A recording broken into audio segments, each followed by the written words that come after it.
পদ মঙ্গলাচরণ। হে রাম জয় জয় কৃষ্ণ কৃপা ময় মহেশ্বর, যার আজ্ঞা কিরে বহে ব্রহ্মাহরি হর।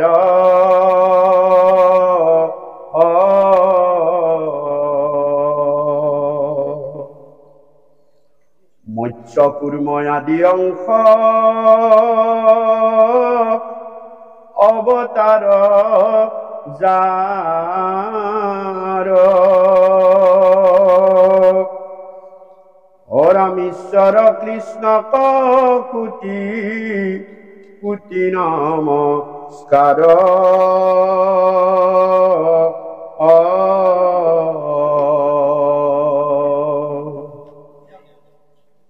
হে রাম নমো নমো মধুমুর রিপু মহাহরি।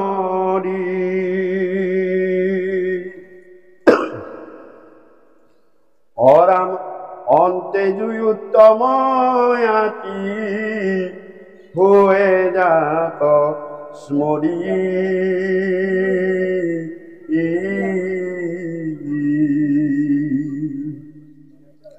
সমস্ত জগত উদ্ধার যার নাম, হেনয় কৃষ্ণ করু সহস্র প্রণাম।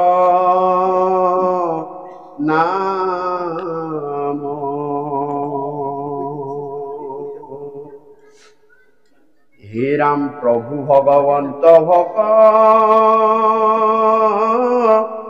তর নব নিধি,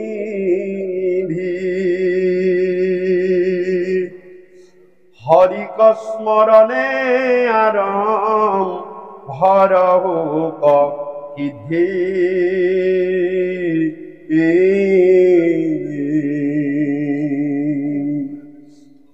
পরীক্ষিত মুখ্য কথা দ্বাদশ স্কন্ধর, কৃষ্ণর শরণে ভনে কৃষ্ণর কি কর।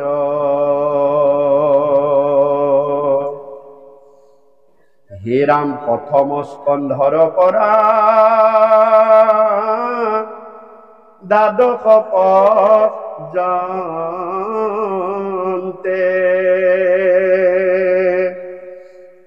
কহিলা রাজা তো মহা মুনীন্দ্র মহন্তে।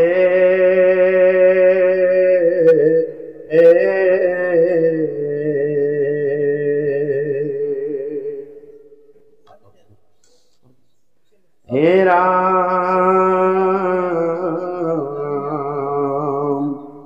সংক্ষেপ করিয়া উদ্ধারিয়া তার হার, শঙ্করের শিলা কৃষ্ণ চরিত্র প্রয়ার।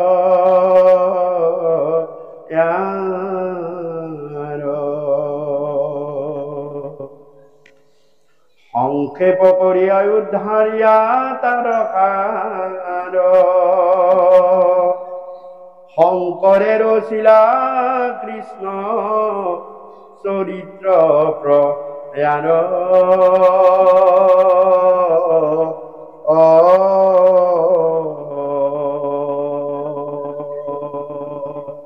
কৃষ্ণ জয় জয়তে মোৰ দুজনা গুৰুৰ দুখানীয় ভয় শ্ৰীচৰণ স্মৰণ কৰি সেৱন কৰি বন্দন কৰি আজিৰ এই পবিত্ৰ স্থান পবিত্ৰ উদ্দেশ্যে বৈকুণ্ঠৰ পৰম পবিত্ৰ শ্ৰীমদ ভাগৱত কথা, এই বৈকুণ্ঠ সদৃশ স্থানত ভগৱন্ত ঈশ্বৰ পুৰুষৰ 14 জন বৈকুণ্ঠীয় পাৰিষদ, 12 জন বৈষ্ণৱ আৰু 6 জন ভকতক আমি হৃদয়ত মান্যতা দি একান্ত মনে আমি কৃষ্ণ কথা শ্ৰৱণ কৰি পৰম আয়ু লাভ কৰিবলৈ আমি ভগৱন্তৰ কৃপাত আহি একত্ৰিত হ'ব পাৰিছোঁ।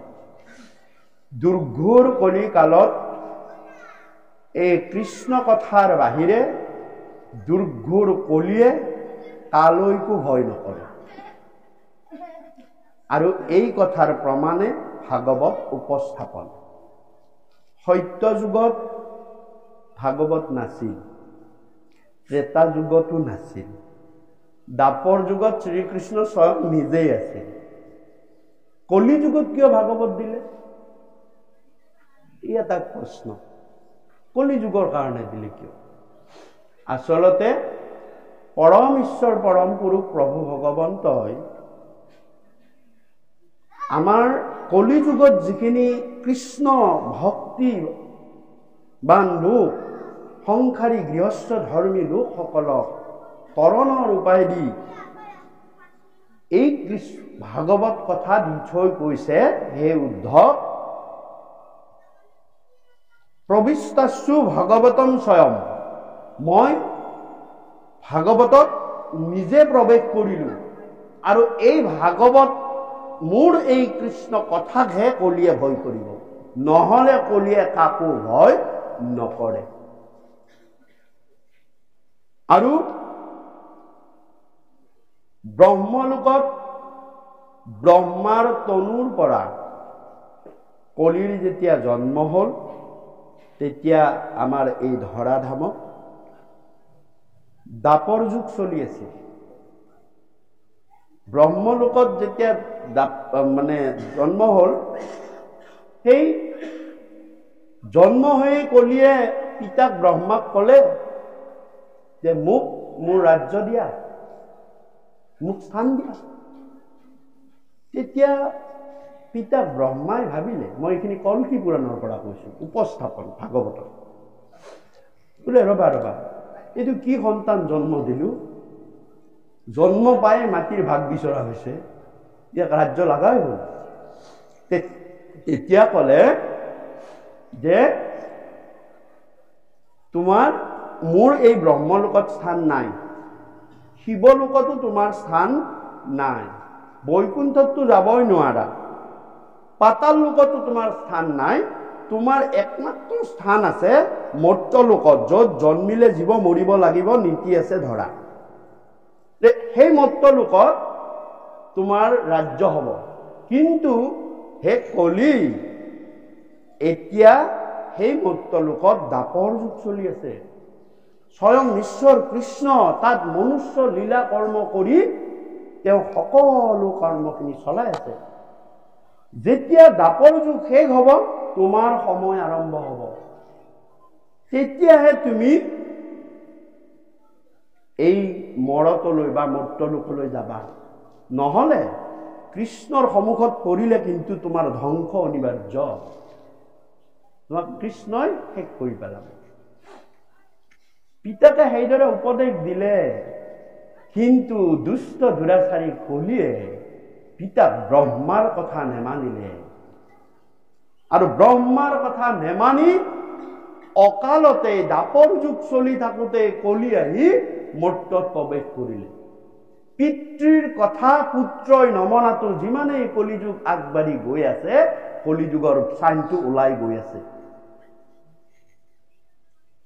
ত্ৰেতা যুগত দেখিছে প্ৰভু শ্ৰীৰামচন্দ্ৰৰ কথা আপোনালোকে জানে, পিতৃ সত্য মানি তেওঁ বনবাস লৈছিল, ৰজা হ'ব লাগে, হয়নে? কিন্তু আজি 10জনে ক'লেও, পিতৃসম 10জনে ক'লেও যদি ৰজা হোৱাৰ সুবিধা পায় তাক নামানে। চাওক, গতিকে কলিয়ে ভাবিলে, পিতাই কৈছে মই য'ত ৰাজ্য কৰিম, সেই ৰাজ্যখন মই এবাৰ চাই নলম নেকি? এই বুলি কলিয়ে কিছুমান নিৰ্দিষ্ট জাগাত অকালতে আহি প্ৰৱেশ কৰি লুকাই থাকিল কৃষ্ণৰ ভয়ত, যে কৃষ্ণই যাতে তাত মোক লগ নাপায়, কৃষ্ণ ভক্তই যাতে মোক তালৈ নেযায়। আৰু তেতিয়া অন্তৰ্যামী ভগৱন্তই গমেই পাই গ'ল যে কলি ইতিমধ্যে দ্বাপৰ যুগতেই এই ধৰাধামত প্ৰৱেশ কৰিলে। গতিকে সকলো লাভ সদায় মনত ৰাখিব ভগৱন্তৰ, লাভ সদায় ভগৱন্তৰ। আৰু ভগৱন্ত ঈশ্বৰ পুৰুষে কলিক কামত লগাই দিলে। তুমি লুকাই আছা, লুকাই থাকা, তোমাক মই কামত লগাম। এতিয়া অকালতে আহিছিলা নহয়, মোক লাগিব তোমাৰ কামত। কলি ক'ত লুকাই আছিলে অকালতে আহি? সেইটো হৈছে মদিৰা, মদৰ। সেইকাৰণে মদ খুৱাই নিজৰ যদুকুল ভগৱন্ত ঈশ্বৰ পুৰুষে প্ৰভাসত নি ধ্বংস কৰি পেলালে। সেই জাগা পিছত পৰীক্ষিতেও দিছে, কাৰণ এইটো ইংগিত পৰীক্ষিতে পাই গৈছে তেওঁৰ ককাক যুধিষ্ঠিৰৰ পৰা।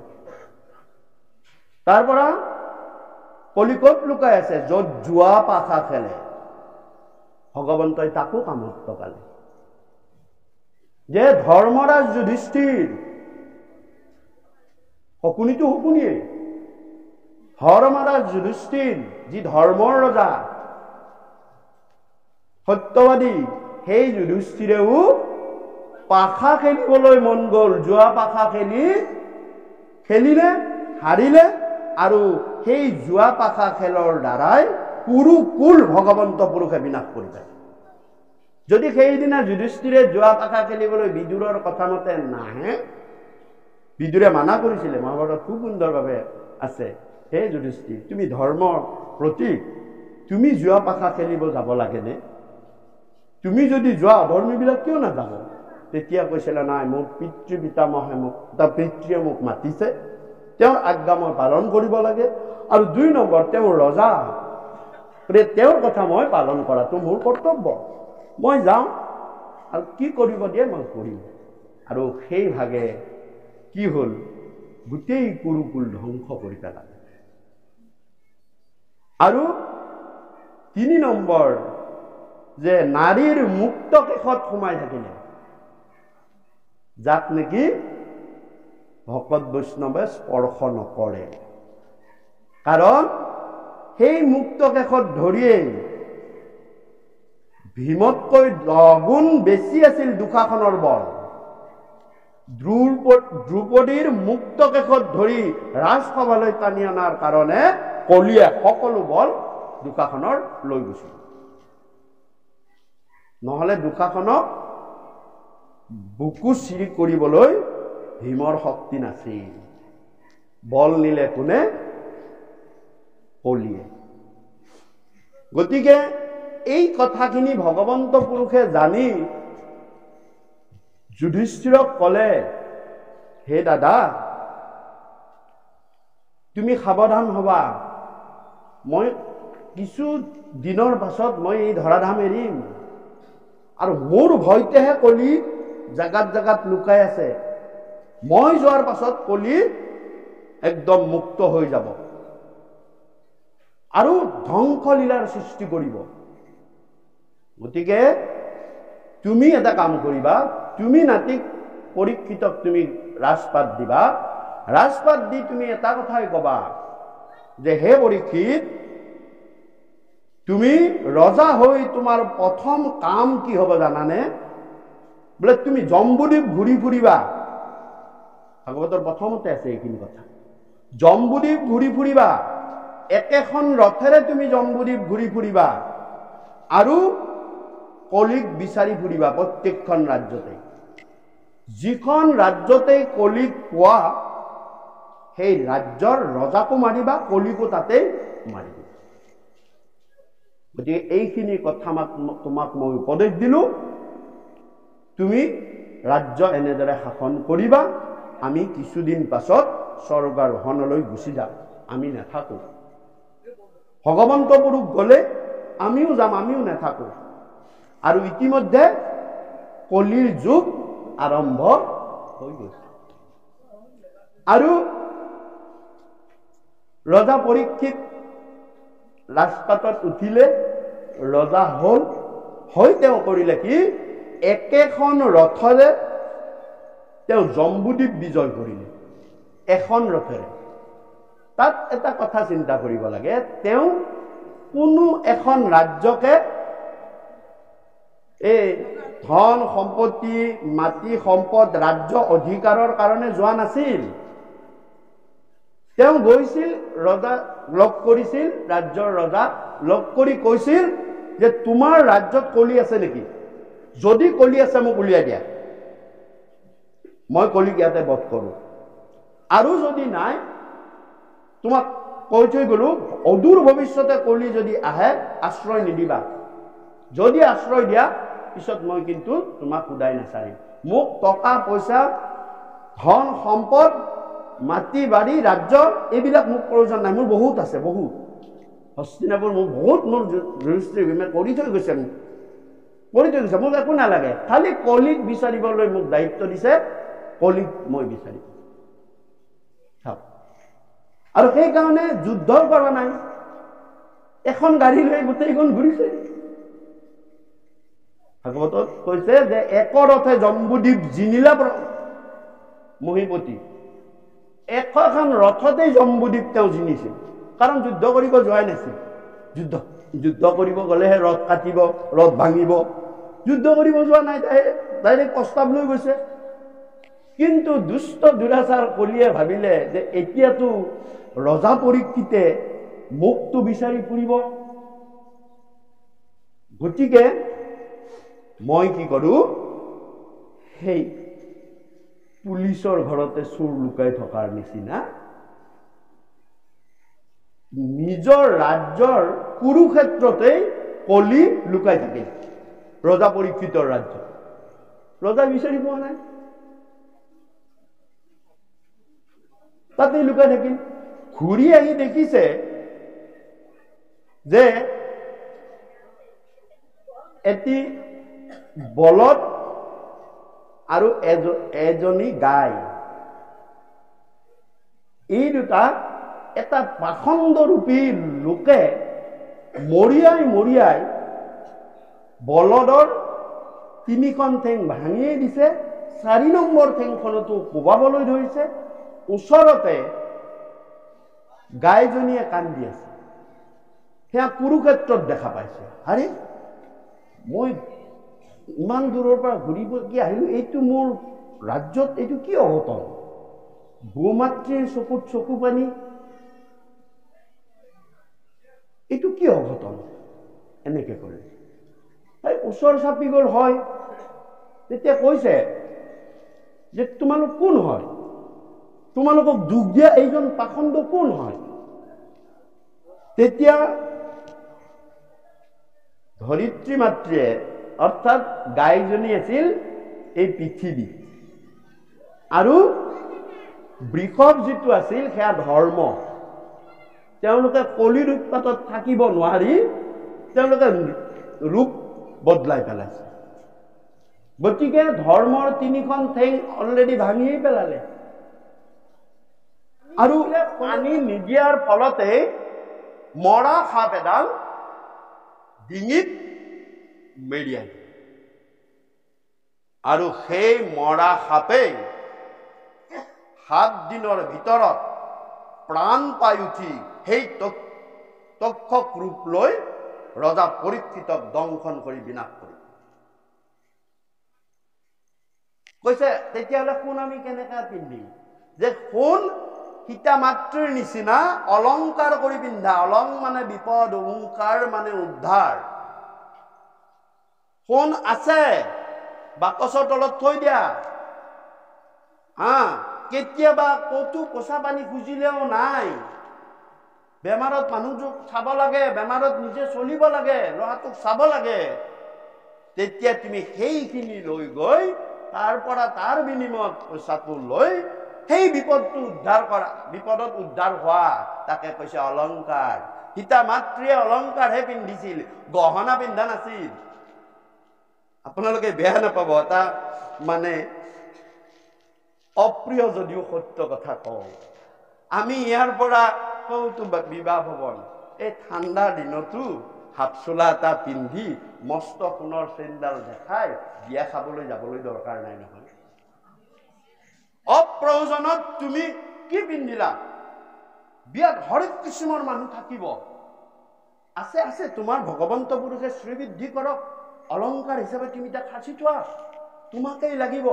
কিন্তু সেইটো তুমি দেখাবলৈ যাওঁতে বিয়াত কোনোবা দুষ্ট প্ৰকৃতিৰ লোকে ভাবিব যে ইয়াৰ পকেটত কি পইচা আছে, কি পইচা নাই, মোক প্ৰয়োজন নাই। মটৰ চাইকেলখনটোতো নিব নোৱাৰোৱেই, এইটো নিলে ধৰা পৰিম। কিন্তু ইয়াৰ ডিঙিত 2-3 তোলা ডাঙৰ সোণৰ চেণ্ডাল আছে, এই এন্ধাৰখিনিত পিছফালৰ পৰা এক কোব মাৰি দিম, পৰি গ'লে চেণ্ডাল লৈ গুচি যাম। চাওক, সেইটোৱে ৰজা পৰীক্ষিতৰ নিচিনা কৰি দিলে আপোনাক। তুমি যদি সেনেকৈতো পিন্ধি নগলাহেঁতেন, গহনা পিন্ধি নগলাহেঁতেন, তোমাক এইটো নকয়। গতিকে কৈছে আই মাতৃসকলে ক'ৰবাত দূৰলৈ ফুৰিব গ'লে সূচনাত হ'লেও অলপ সোণ লৈ যাব লাগে। কিয়? যে কিবা কাৰণত দুষ্ট প্ৰকৃতিৰ লোকে যদি সৰ্বহাৰা কৰি দিয়ে, যাবলৈ ভাড়াটো নাই, তেতিয়া মতা মানুহখিনিয়ে চাহ হোটেলৰ পিছফালে গিলাচ 2 হ'লেও হাজিৰাটো কৰি এই আহা ভাড়াটো ল'ব পাৰিব। কিন্তু আই মাতৃসকলেতো নোৱাৰে, তেওঁলোকৰ আত্মসন্মান, আত্মগৌৰৱৰ কথা আছে, হয়নে? তাকে কি কৰিব লাগিব যে বোলে বাবা মোৰ এইখিনি আছে, এইখিনি অলংকাৰ, এইখিনি তোমাক মই দিলো, মোক খালি ভাড়াটো দিয়া, পাৰো যদি মই পিছত নিম, আৰু নৰো যদিও মোক নালাগে। তেতিয়া তুমি সসন্মানে নিজৰ জেগাখিনিলৈ আহিব। গতিকে সেই সোণত স্থান দিলে, আৰু সোণত স্থান দি ৰজা পৰীক্ষিতে নিজেই সেইটো ভুল কৰিলে। আৰু ভুল কৰিলে, কৰাৰ পাছত তেওঁ কি হ'ল যে তাৰ পৰা তেওঁ ঋষি মুনিসকলক লগ লগালে যে মই 7 দিনৰ ভিতৰত মই মৰিব লাগিব। মূঢ় মনুষ্য লোকম কিম কাৰ্য, মৃত্যুমুখী লোকসকলে কি কাম কৰা উচিত, এয়াই মোৰ প্ৰশ্ন। নানা ঋষিয়ে নানা মত দিলে, কিন্তু শুক মহামুনি কলে হে ৰাজন, শ্ৰৱণম কীৰ্তনম, শ্ৰৱণ কৰা আৰু কীৰ্তন কৰা। তেতিয়া ৰজাই কলে শ্ৰৱণম কীৰ্তনম এইটো কি কথা? মইতো দেখা নাই মোৰ পিতৃ পিতামহসকলে, যুধিষ্ঠিৰেই হওক, ভীমেই হওক, অৰ্জুনেই হওক, নকুলেই হওক, সহদেৱেই হওক, পিতৃ পিতামহসকলে, অভিমন্যুতো বাৰু একোৱে কৰিবই নাপালে, 16 বছৰ বয়সতেই তেওঁ ঢুকাল। কিন্তু তেওঁলোকে পিতামহসকলেতো হোম কৰা, যজ্ঞ কৰা দেখিছো, তপ কৰা দেখিছো, ব্ৰত কৰা দেখিছো, এই শ্ৰৱণম কীৰ্তনম কিয়? এইটো কি কথা? আৰু শ্ৰৱণম কীৰ্তনম কিয় কৰিব লাগে? কি কলে জানে মহামুনি শুকে? হে ৰাজন, তুমি জন্ম পোৱাৰ 30 বছৰ পিছতেই দ্বাপৰ যুগ শেষ হৈ গৈছে। দ্বাপৰ যুগলৈকে দৰ্শনে কাম কৰিছিল, কাৰণ স্বয়ং ভগৱন্ত পুৰুষ এই ধৰা নামত আছিল। ত্ৰেতা যুগত ৰাম, দ্বাপৰত কৃষ্ণ অৱতাৰে, আৰু ভক্তক তেওঁ দৰ্শন দিছিল। কিন্তু কলি যুগত, এতিয়া কলি যুগৰো 15 বছৰ পাৰ হৈ গ'ল। গতিকে হে ৰজা, মনত ৰাখিবা, তোমাক আৰু হোম তপ যাগ যজ্ঞই কাম নিদিয়ে। বোলে কি কৰিব লাগিব? যে তুমি একান্ত মনে যি কথা মোক ভগৱন্ত পুৰুষে বৈকুণ্ঠৰ পৰা কৈ পঠিয়াইছে, এইখিনি কথা তেওঁক কলে তেওঁ সহজে, এনেতো কলিৰ প্ৰভাৱটো তেওঁ নিজৰ ভুলৰ কাৰণে কৰিলে, পালে, গতিকে তেওঁ তৰণৰ উপায় পাব যোৱা, অৰ্থাৎ মোৰ ওচৰ পাই যাব, এই বুলি শুকে। আৰু একেবাৰে শেষত ভগৱন্ত পুৰুষে উদ্ধৱৰ আগত এইখিনি কথা, কৃষ্ণ উদ্ধৱ সংবাদ আজি আমি আলোচনা কৰিম। তোমাৰ চৰিত্ৰ কথা শুনিলাতে, পৰাম তৰিলো মায়া দুষ্টৰ,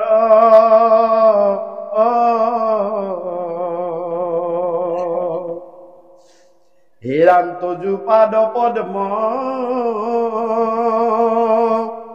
হৃদয়ে ধৰিয়া হেৰাম গাইবু গুণ নাম গীত পৰাম এতেকে মুকুটি অপ্ৰয়াসে পাইবু হেনেকে আসিল চিত্ত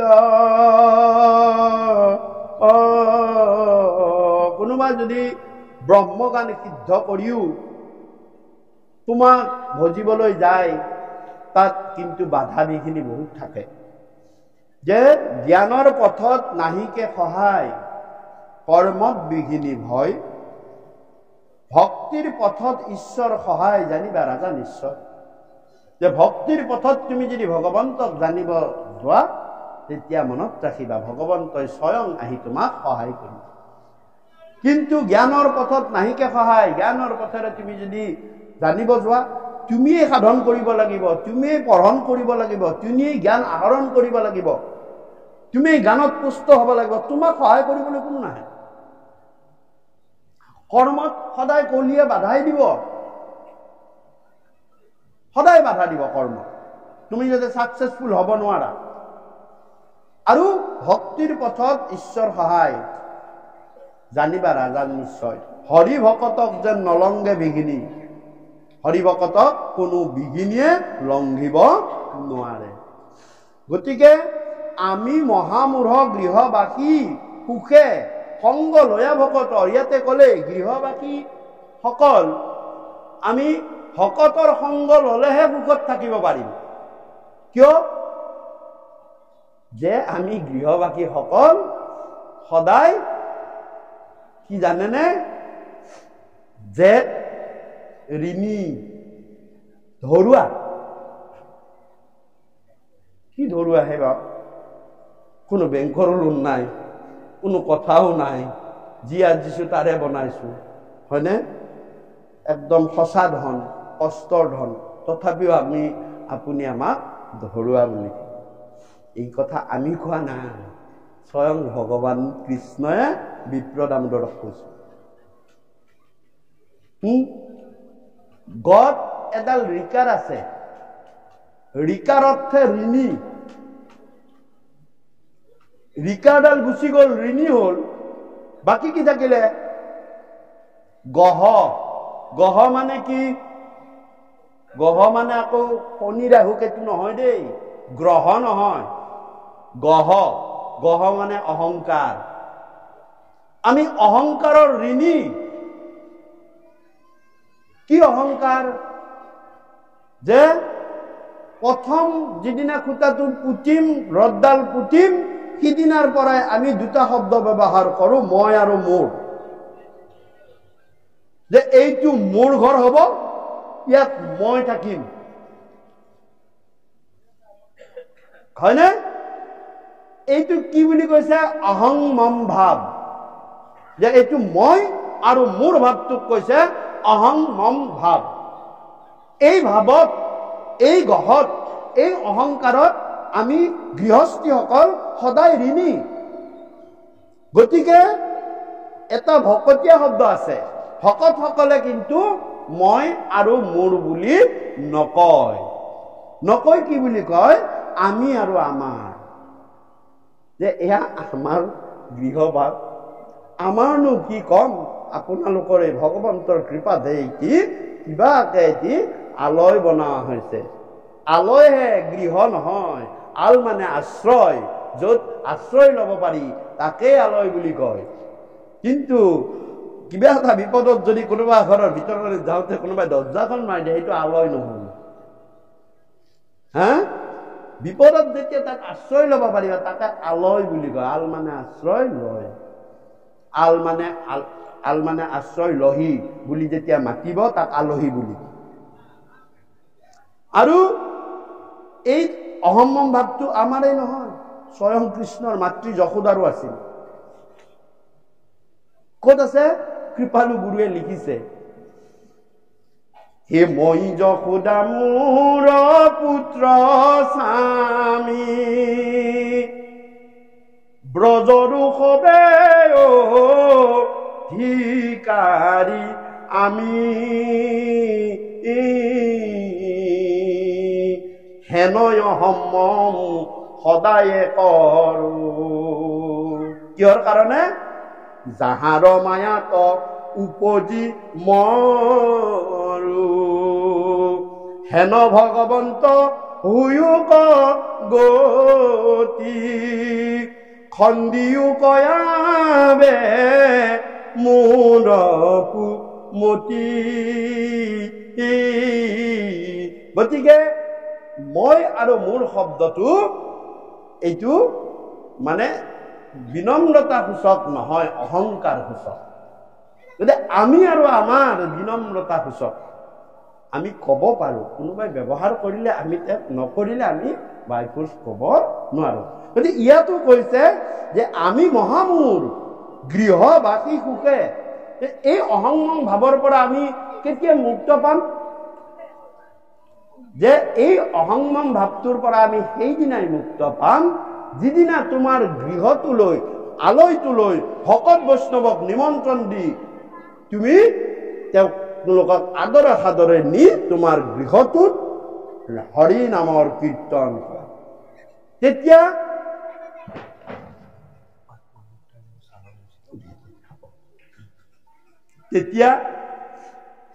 কি হ'ব? তেতিয়া তোমাৰ এই গ্ৰহৰ পৰা তুমি মুক্ত হ'ব পাৰিবা, তোমাৰ গৃহ ঋণৰ পৰা তুমি মুক্ত হ'ব পাৰি। সেইকাৰণে কৈছো ঋণী। কিহৰ ঋণী? অহংকাৰৰ ঋণী।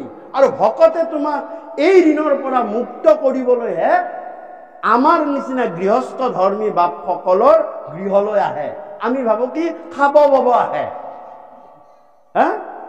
আমি ভাবো কি যে বহনি ল'বলৈ আহে, কিন্তু বহনি ল'বলৈ নাহে, তোমাক গৃহৰ পৰা মুক্ত কৰিবলৈ আহিছে। আৰু ভকত আহিলে কেনেকুৱা আচৰণ কৰিব লাগে স্বয়ং কৃষ্ণই দ্বাৰকাত কৰি দেখাইছে। যেতিয়া বিপ্ৰ দামোদৰ গৈছে, স্বয়ং কৃষ্ণই তেওঁ ভিতৰত শুই আছে, কিন্তু ভকত আহিছে, মোৰ বন্ধু আহিছে, তেওঁ সাক্ষাতে ভকত, তেওঁ মোক বহুত ভাল পায়, তেওঁ সভ্যাক এৰি ভূমি পাৱে দৌৰ মাৰি আহিছে। কাৰণ মই আনাৰ উদ্দেশ্যটো কি? যে মোৰো এটা গ্ৰহ আছে, মই কৃষ্ণ হলো কি হল? মই 16,108টা ঘৰ বনাই 16,108 গৰাকী পত্নী লৈ দ্বাৰকাত নাচো। মই মোৰ দ্বাৰকা বুলি নকওঁ, মই থাকো বুলি নকওঁ। গতিকে মোৰ এনেই সংসাৰ ধৰ্ম কৰি মই দেখাইছো, কিন্তু লগতে মই এইটো দেখাম যে এই গ্ৰহৰ পৰা কেনেকে মুক্ত হ'ব পাৰে। আৰু মই ইচ্ছা কৰিলে কাক আনিব নোৱাৰো। বুলি ক'লে ব্ৰহ্মা মোৰ দুৱাৰ মুখত হাজিৰ হ'ব লাগিব, বুলি ক'লে শিৱ মোৰ দুৱাৰ মুখত হাজিৰ হ'ব লাগিব, বুলি ক'লে জনক আহি হাজিৰ হ'ব লাগিব। কাক মই আনিব নোৱাৰো। গতিকে মই আনা দেখিলে পিছৰ সংসাৰী লোকসকলেও দামী দামী ভকতহে আনা ধৰিব। দুখীয়া ভকত নানিব। কৃষ্ণই দেখোন একেবাৰে ব্ৰহ্মাক লৈ আহিছিলে, গতিকে ব্ৰহ্মা সাধক এজন আনিব লাগিব। কৃষ্ণই দেখোন শিৱক আনিছে, শিৱ সাধক এজনক আনিব লাগিব। কৃষ্ণই দেখোন মানে দেৱ সাধক এজনক আনিব লাগিছে, আমিও দেৱ সাধক আনো। কৃষ্ণই দেখোন সেই নিচিনা আনিব, কি কয়, বিভীষণৰ নিচিনা ৰজা এজনক আনিব লাগিছে, জনকৰ নিচিনা ৰজাক আনিছে, আমিও আনো। মই এনেকুৱা এজনক ভকতক আনিম, খাইবে কুন্তিবাক নাহিকে একোকে বস্ত্ৰহীন শৰীৰত, যাতে সেনেকুৱা ভকত আহি মোৰ বৈকুণ্ঠখন পবিত্ৰ কৰি দিয়ক, গ্ৰহবিলাক লৈ যাওক তেওঁ। আৰু গৃহস্থ ধৰ্মীৰ গৃহলৈ ভকত আহিলে কি আচৰণ কৰিব লাগে মই দেখাম। প্ৰথম কাৰ্য কৰিলে, আপুনি চৰণ ধুৱাইলা বিপ্ৰৰ, পাদুদ কলৈলা হিৰে। চাওক, আপুনি চৰণ ধুৱাইলা বিপ্ৰৰ, ই নকব আৰু কলে লাগে যায়।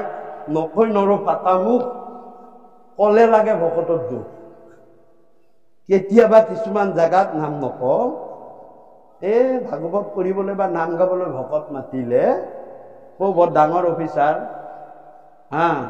হয় ওপৰ তলৰ পৰা ক'ব এই যা কাম কৰা মানুহখিনিক ক'ব যা ভকত আহিছে ভৰিখন ধুৱাই দে তেওঁ নুধুৱায় কিয় তেওঁৰ ইগত লাগিব তেওঁ ইমান ডাঙৰ এটা IAS বিষয়া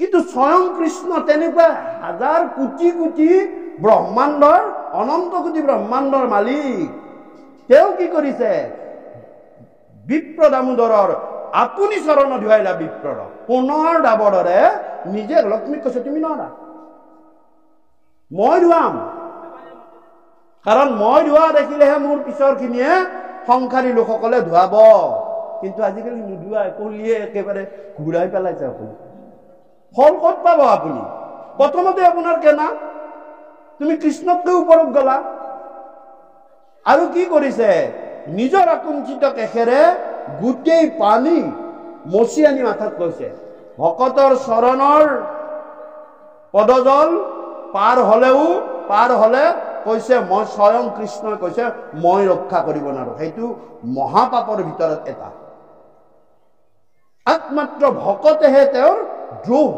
গুচাব পাৰে সেই কেতিয়াবা যে কয় ভকতৰ দ্ৰোহ লাগিছে এনেকুৱা কথাত নেজানি পাৰ হৈ গলো ড্ৰেইনেৰে পানী গুচি গৈছে ধুৱাব লাগে ধুৱাইছে গতিকে সাৱধান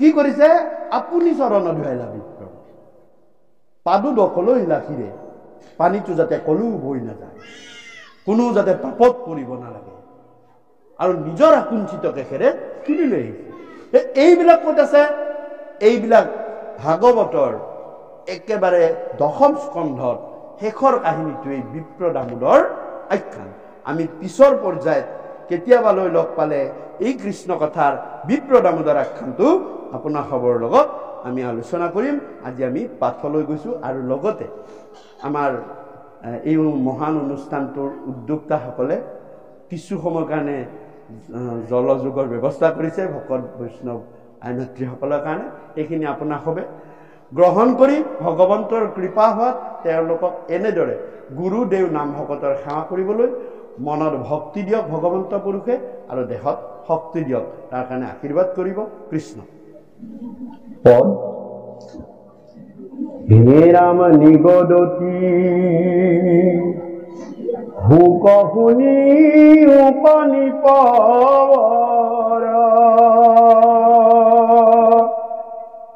ভকতৰ সন্তাপ দেখি পিতাম বৰ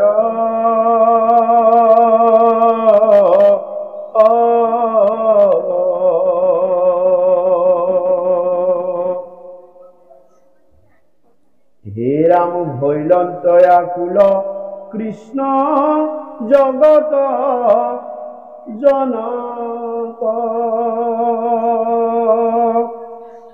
কমল নয়ন ভৰি ৰাম বহ লোক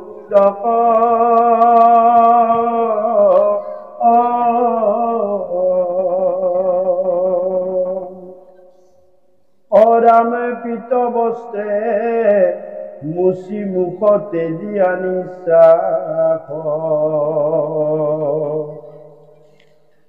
স্নেহে উদ্ধৱক ধৰি বুলিলায়া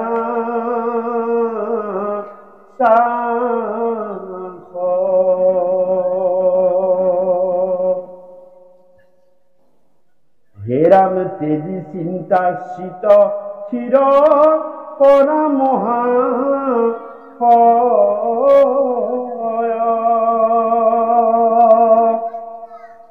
তজু দুখ দেখি সখী নসহে হৃদয়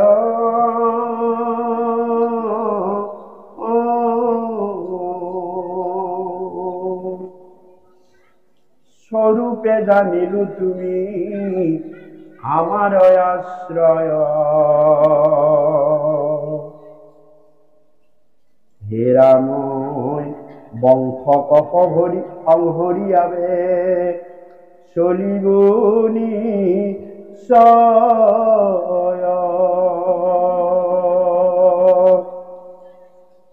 হে ৰাম সাধিলৈ উদ্ধৱ দেৱ তাৰ যত কাজ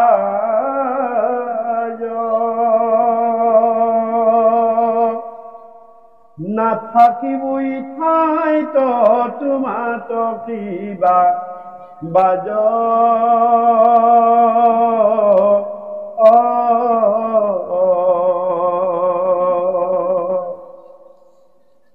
হে রাম যার কান ঘর খাব রত যাইবে তল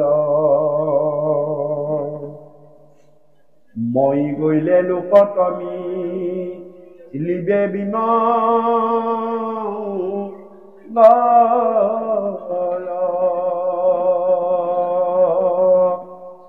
তেতিয়া খুব মহামুনিয়ে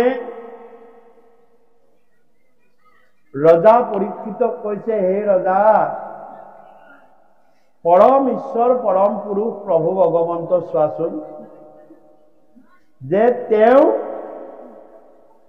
ভকতৰ কাৰণে তেওঁৰ কমল নয়নত জল জ্বলীয়া চকু পানী আহিব। আপোনালোকে মোক এটা উদাহৰণ দিয়ক, ৩৩ ধৰণৰ দেৱ দেৱী আছে, কোনোবা এগৰাকী দেৱ দেৱীয়ে তেওঁৰ সাধক ভকতৰ কাৰণে কন্দাৰ মোক উদাহৰণ দিয়ক। কিন্তু কৃষ্ণ ভগৱানে ভকতৰ কাৰণে কান্দি পেলালে, চকু পানী বৈ আহিলে। চাওক, সাধক ভগৱান কৃষ্ণই গোপীৰ কাৰণে কান্দিছিলে। তেওঁক কন্দোৱাৰ ইমান সহজ নহয়। কোনে?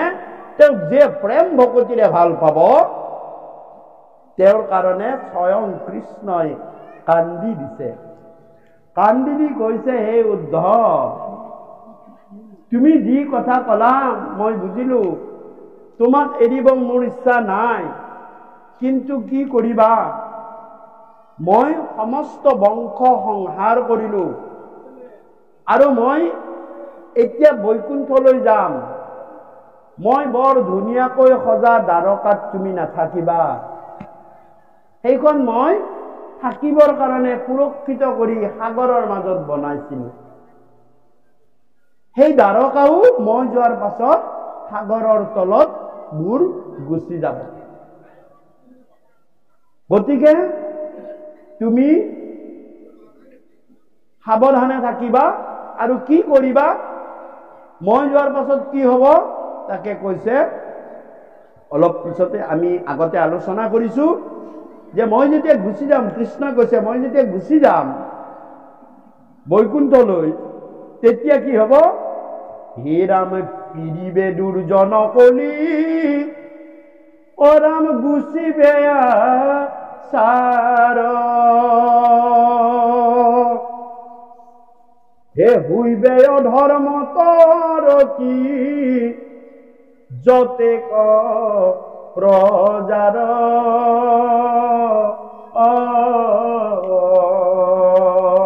মই যোৱাৰ লগে লগে আহি গল কোন? কলি।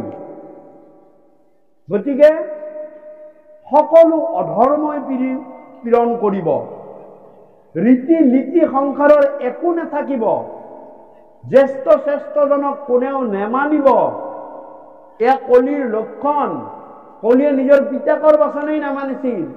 গতিকে এনেকে কলিয়ে উৎপাত চলাব। গতিকে চাওক, মানে কলি থকা জেগাবিলাক আজিকালি কিমান ভাৱে প্ৰসাৰ হৈছে। কিছুমান অনুষ্ঠান এই কলি থকা জেগা মদিৰা নহলে নচলে, মানুহে নাহে। চাওক কিমান প্ৰসাৰ। গতিকে এইবিলাক কি ভগৱানে কৈ গৈছে যে পিৰিবে দুৰ্জন কলি, কিন্তু মনত ৰাখিবা তুমি থাকিব লাগিব, কাৰণ কলিক বাধা দিব পৰা বস্তুটোৱে মই তোমাৰ তাত থৈ গৈছো।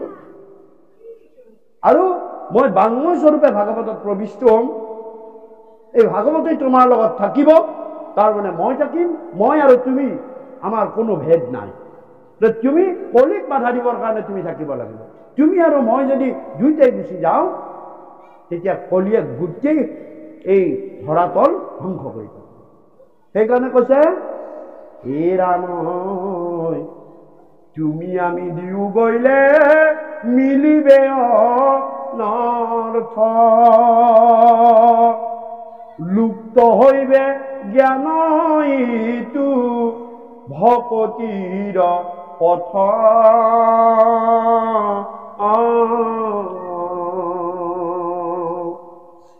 হে ৰাম অধৰ্মে পিড়িবে যাইবে লোকয় অধোগতি, ভকতি ৰাখি তুমি থাকিও সম্প্ৰতি।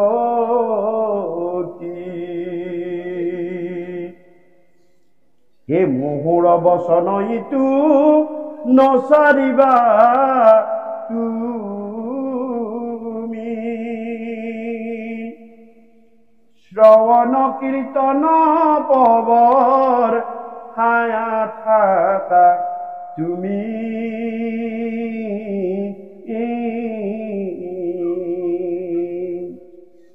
অৰাম ভকতি নহইলে ভূমি যাইবে ৰসাতল, হে মোৰ আজ্ঞা পালিয়া ৰহিও মহা বল। হে উদ্ধৱ, তুমি ভকত স্বৰূপ, তুমি ভকত, তুমি থাকিব লাগিব। তুমি থাকিলেহে, যে তুমি আৰু মই দুইটাই যদি গুচি যাওঁ, তেতিয়াহ'লে লুপ্ত হইবে জ্ঞান ইটো ভকতিৰ পথ। ভকত যোৱাৰ লগে লগে ভকতিৰ পথো লুপ্ত হৈ গুচি গ'ল। আৰু কলিয়ে দুৰ্জন কলিয়েতো সুবিধা চাই থাকে। গতিকে ভকতিক ৰাখি তুমি থাকিও সম্প্ৰতি, ভকতক কলে তুমি ভকতিৰ কাৰণেই তুমি থাকিব লাগে, তুমি যাব নোৱাৰা মোৰ লগত। এইবুলি উদ্ধৱত সমস্ত ভকতত, উদ্ধৱ চৰিত্ৰটো ভকতৰ চৰিত্ৰ, ভকতত থৈ গ'ল তেওঁ। কাৰণ কিয়? আমাৰ নিচিনা কলি যুগৰ প্ৰজাখিনি যাতে আমি ভগৱন্তৰ কৃপাৰ পাত্ৰ হৈ সুখে সংসাৰ তৰিব পাৰো। হে ৰাম কিন্তু ঐত নাথাকিবা পহিলো সম্প্ৰতি, অৰাম মুত চিত্ত দিয়া পুৰা, অৰামে পৃথিৱী পৰ্যন্তি।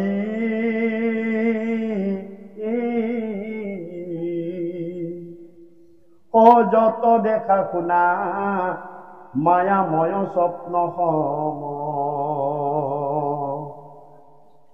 হৰিময়ী দেখি দূৰ কৰামতি ভ্ৰম, জ্ঞান কৰ্ম ভকতিক হিলু কৰি ভেদ, ভকতি পৰম পন্থ দিলু পৰি ছেদ।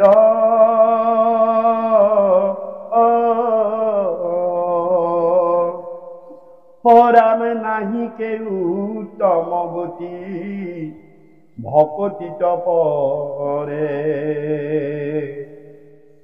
নিশ্চয় কহু ভকতিকে মুক বৈশ্য কৰে। হে উদ্ধৱ, তুমি ভকতি ৰাখি তুমি থাকা। আৰু মই তোমাক এটা কথা কৈছো, যে শ্ৰৱণ কীৰ্তন তুমি প্ৰৱৰ্তন কৰিবা। শ্ৰৱণ আৰু কীৰ্তন এই পন্থেৰে মোক অতি সহজতে, অতি ওচৰতে তোমালোকে পাবা। মোক দূৰলৈ নপঠিয়াবা, মই তোমালোকৰ লগতে আছো। তুমি মোৰ হৃদয়, হয়নে? আমি কি কওঁ, আমাৰ আটাইতকৈ ওচৰত থকা বন্ধুজনেই হৈছে কৃষ্ণ। যিয়ে আমাৰ হৃদয়ত আছে। কিন্তু আমি কৃষ্ণকে চিনি নাপাওঁ। হা? কিন্তু আটাইতকৈ ওচৰত থকা যাকোন যিয়ে তাতকৈ কোনোবা ওচৰত আছেনে? নাই। কাৰণ ক'লেই নহয়, কিয় যে আমি এই কাৰণেই চিনি নাপাওঁ, যত দেখা শুনা মানে হবে মায়াময়। মায়াই বান্ধি ৰাখিছে আমাক, হয়নে? আৰু জ্ঞান কৰ্ম ভকতি কৰিছিলো কৰি ভেদ, জ্ঞান পন্থ ভকতি পন্থ কলো, আৰু কৰ্মপন্থৰ কথা কলো, ভকতি পৰম পন্থ দিলো কৰিছে।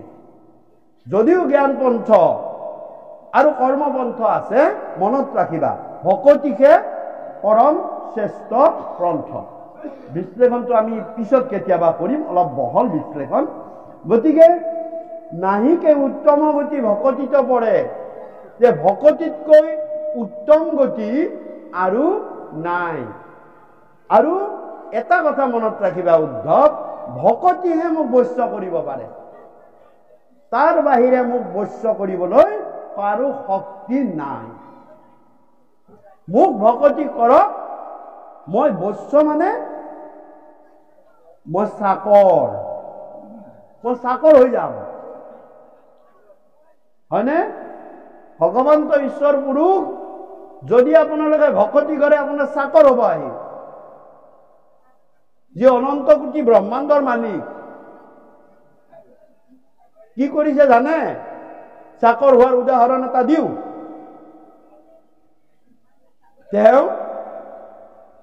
তেওঁ কি কৰিছে? হে ৰাম কেহু বেলা গোপিকাৰ শুনি আজ্ঞা বাণী, পাদুকা পিৰাক প্ৰভু ধৰি থাকা আনি,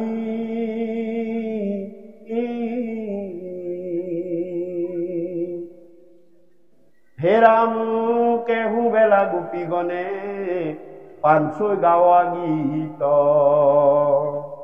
তা সম্বাদ প্ৰীতি সাধি কতো কৰা নিত, মালাদি কৰা কতো গোপীৰ বচনে, ছায়া পুতলাক যেন নচুৱা যতনে,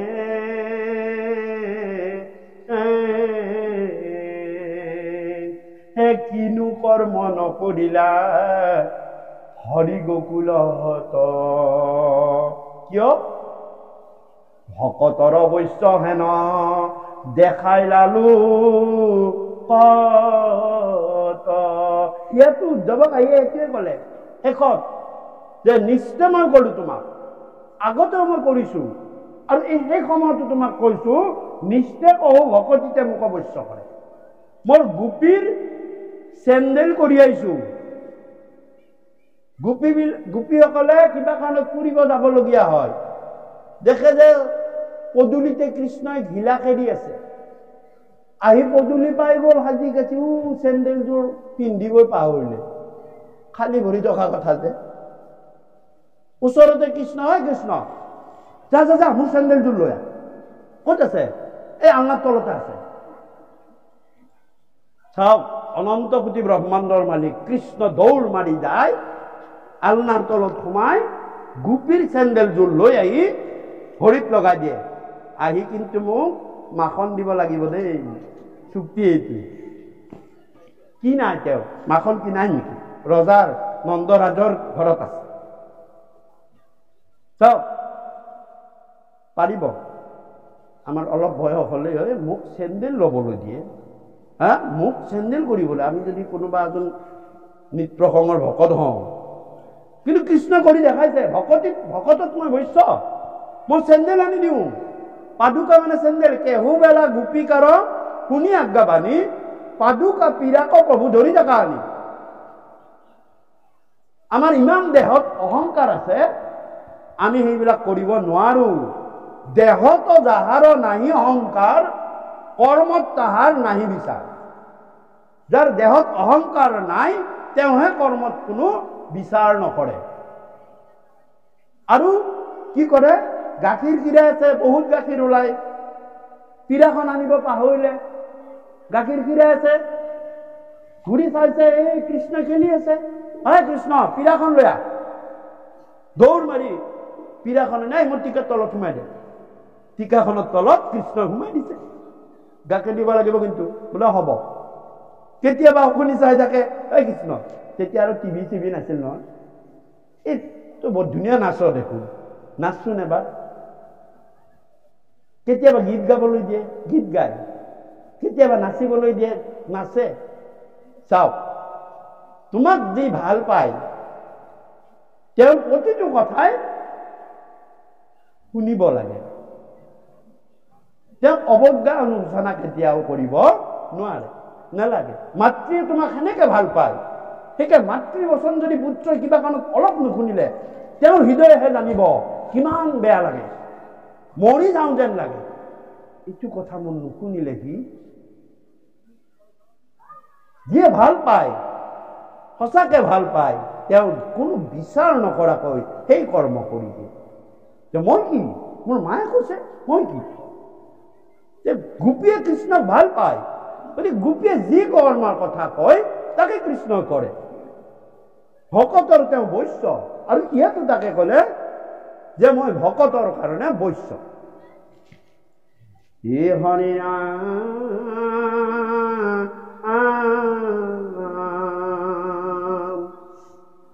ভকতিত পৰে আন নকহিবা অসি,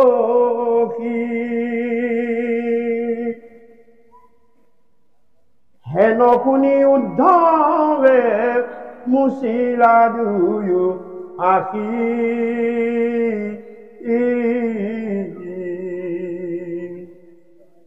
কৃষ্ণৰ চৰণ চাই তেজিলা নিশ্বাস,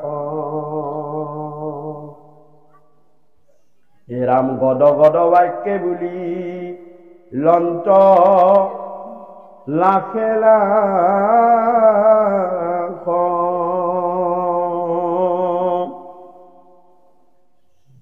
হে ৰাম, আৰু কৃষ্ণৰ এইখিনি কথা শুনি উদ্ধৱৰ মুখৰ বচনেই হৰি গল যে তাৰমানে এইটো জন্মটো মোক ভগৱন্ত পুৰুষে লগত নিনিলে, মই থাকিব লাগিব, মোক দায়িত্ব দিলে।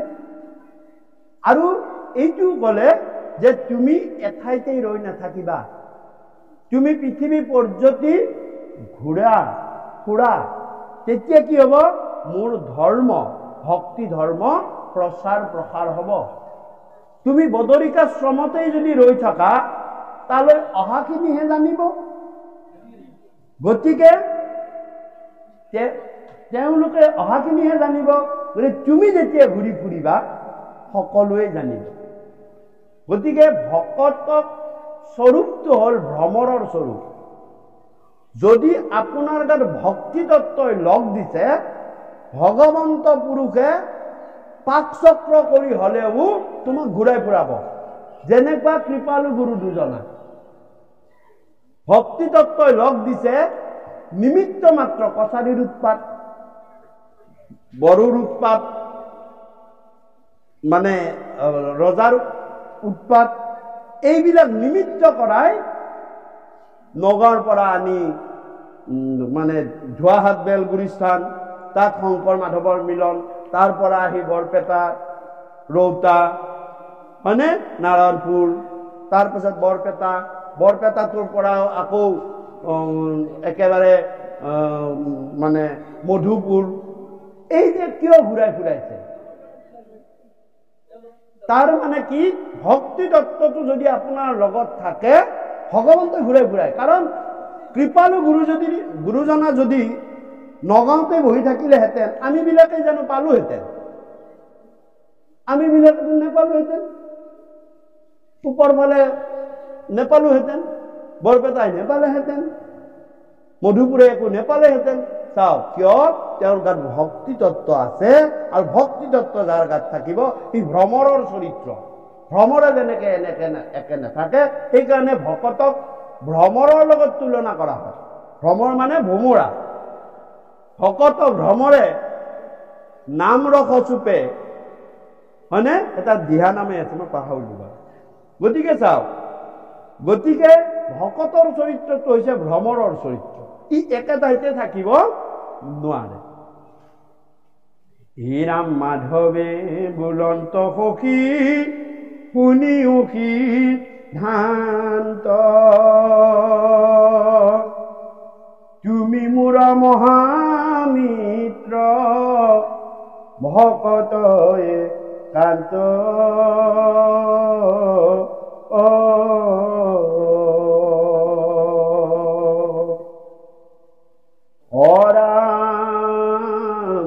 কৰিবে নপাৰে মুক তথাপি ভগতি, নলয় নৰ যাৱে সন্তৰ সংগতি।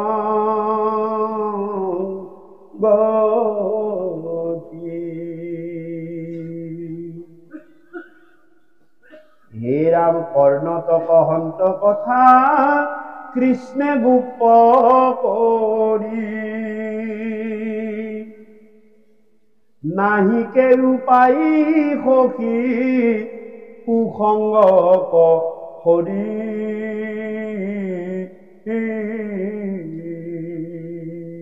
হে সখী, আচলতে মোৰ কৃপা কি জানানে? মোৰ যিটো দিনত নৰৰ প্ৰতি কৃপা হ'ব, সেই দিনটোতে তেওঁ ভকতক লগ পাব। আজি যে আজি এইখিনি সময়ত ভগৱন্তৰ কৃপা হৈছে, তাৰ প্ৰমাণটো হ'ল আজি আমি এই স্থানত ভকতক লগ পাইছো। আৰু যিদিনা তুমি দুসংগক লগ পাবা, সেইদিনা কলিৰ কৃপা। দুসংগ লগ পোৱাৰ দিনা তোমাৰ কলিয়ে তোমাৰ ফালে দৃষ্টি দি দুৰ্বাৰ দুসংগ দুৰ্বাসনা দুষ্ট হৰি হৰি হৰি হৰি অয়নাদি অবিদা। কি হ'ল? কোনেও কৰিব নালাগে। আপুনি ভৈলো বেলেগক দুখ দি লাভ নাই, নিজেই মোহিত হ'ল। আৰু ভকতক লগ পোৱাৰ দিনা তোমাৰ ভগৱন্তৰ কৃপাৰ দিন। কিয়? এই কাৰণে ইয়াত অলপ পিছতে উদ্ধৱক কব, হে ৰাম ভকতৰ সংগ মিলে ও ৰাম কৃষ্ণৰ কৃপাত, ও ৰাম ভকতৰ কৃপায়ে মিলে ঈশ্বৰ সাক্ষাৎ।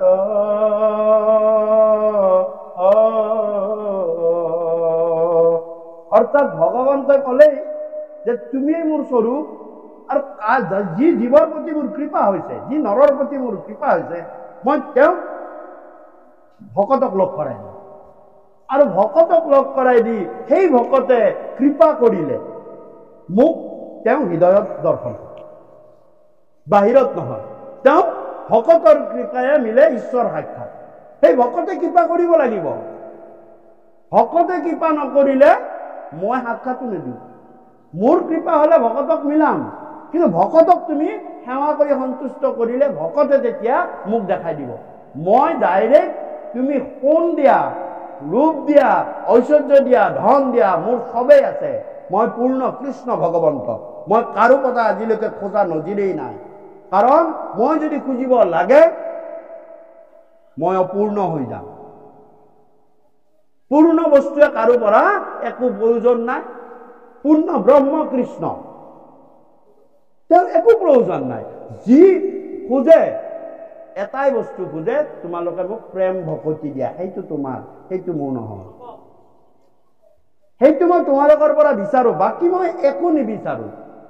মোক প্ৰেম আৰু ভকতি দিয়া, মই তাক তোমাৰ কাৰণে সমস্তখিনি কৰি দিম। গোপীৰ কাৰণে মই সমস্ত কৰি দিছোঁ। কিয়? গোপীয়ে মোক একোবামান মগু চগু প্ৰসাদ চকাত দিয়া বা বহুত দৰিহণা দিয়া নাছিল। প্ৰেম আৰু ভকতিৰে মোক ভাল পাইছিল, সেইকাৰণে মই গোপীৰ কাৰণে চব কৰিছোঁ। গতিকে ইয়াতে কৈছে যে নাহিকে উপায় সখী সুসংগ কহৰি কৰ্ণক কহন্ত কথা কৃষ্ণে গোপ্য কৰি। যে গোপনীয় কথা এটা কৈ দিলে, মনত ৰাখিবা সখী, সৎসংগ সাধু সংগৰ বাহিৰে উপায় নাই। আৰু ই যিয়ে সাধু সংগ নলব সি অধোগামী যাব। প্ৰথমতে শ্লোকটো কোৱাই হ'ল। গতিকে এই সাধু সংগই আচল কথা, আৰু সেয়াই মোৰ কৃপা। গতিকে আমি গৃহলৈ ভকত মাতিলো, চাব যদি ভগৱন্তৰ কৃপা হোৱা নাই আপোনাৰ বাধা আছে। ভগৱন্তৰ কৃপা হলে আপুনি ভকতক আনিব পাৰিব। আপুনি এইটো নাভাবিব মই মাতিছো ভকত বেছিকে দিম আহিবই ন। ভগৱন্তই কৃপা কৰিব লাগে, সেইকাৰণে তেওঁ আহিব পাৰিব। ভকতৰ সংগ মিলে কৃষ্ণৰ কৃপাত, ভকতৰ কৃপায় মিলে ঈশ্বৰ সাক্ষাৎ, হয়নে? আমি আজি চাওক, কোনো ঘোষণা নাই, কোনো সুবিধা নাই, হয়নে? কিবা ঘোষণা আছে, কিবা সুবিধা আছে? বা আমি কাৰোবাক কৈছো নেকি যে ভাগৱত শুনিবলৈ যাব, আমি ইমানকে আমি আপোনালোকক 1000কে টকা দিম, কৈছো নে? নাই কোৱা। আমি কৈছো যে ভাগৱত হব, আপোনালোকে যাব, আমি সেইটোৱে কৈছো। কিন্তু ভগৱন্তৰ কৃপা হৈছে মই টানি লৈ যাম। মোৰ কথাই শুনো, আনি লগ লগাই দিছে ইয়াত, সেয়া ভগৱন্তৰ কৃপা। আৰু কি বুলি কলে? হে ৰাম, হে ৰাম নপাৱে মোহক লাগ জাগ যোগ্য দানে। মহামন্ত্ৰ যায় পশুতি শত তীৰ্থস্থানে।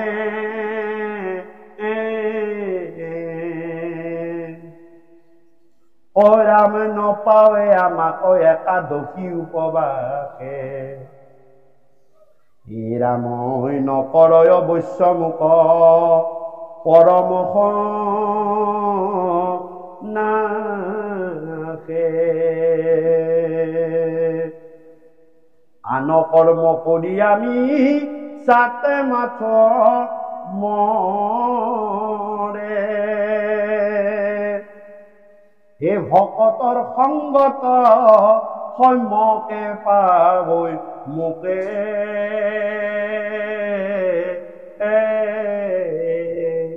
নিজেই ভগৱন্ত পুৰুষে ৰহস্য তত্ত্বখিনি কৈ আছে ভকতৰ আগত।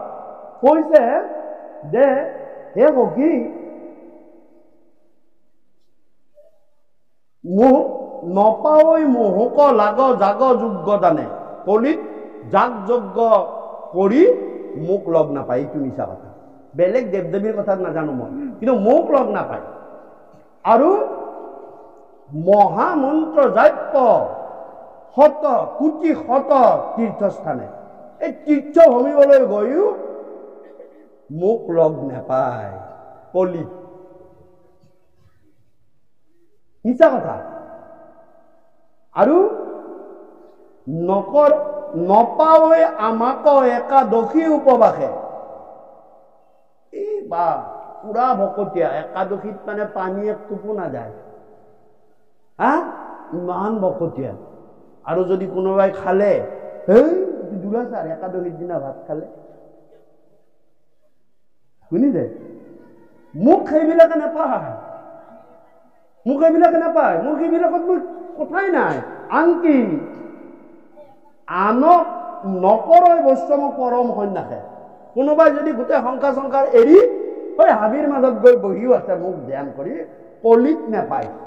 পাইছিল এটা সময়, সত্যত পাইছিল, সত্য যুগে ধ্যান, তেতা যুগে যজ্ঞ, দাপর যুগত পূজা কলিত হরির কীর্তন বিনাই আৱৰ নাহিকে দুজা এই তিনটা যুগত পাইছিল কিন্তু কলিত মোক নাপায় বুদ্ধ এয়া কলিৰ শেষ মই যাম মানে কলি আৰম্ভ গতিকে ক'ত পাব মোক আন কৰ্ম কৰি মিছাতৈ মৰৈ লোকে ভকতৰ সংগত সম্যকে পাবে মুখে আৰু ভকতৰ সংগলৈ আহক সহজে মোক লগ পাব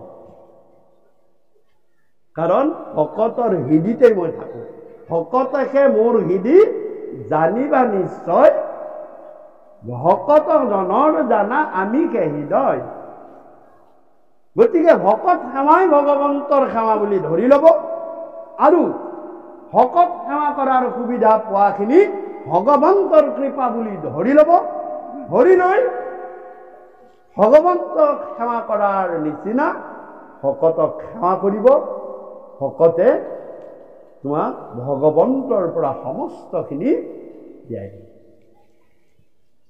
আৰু হিৰাণৈ কহিলো মহাগোপ কথা কয়ো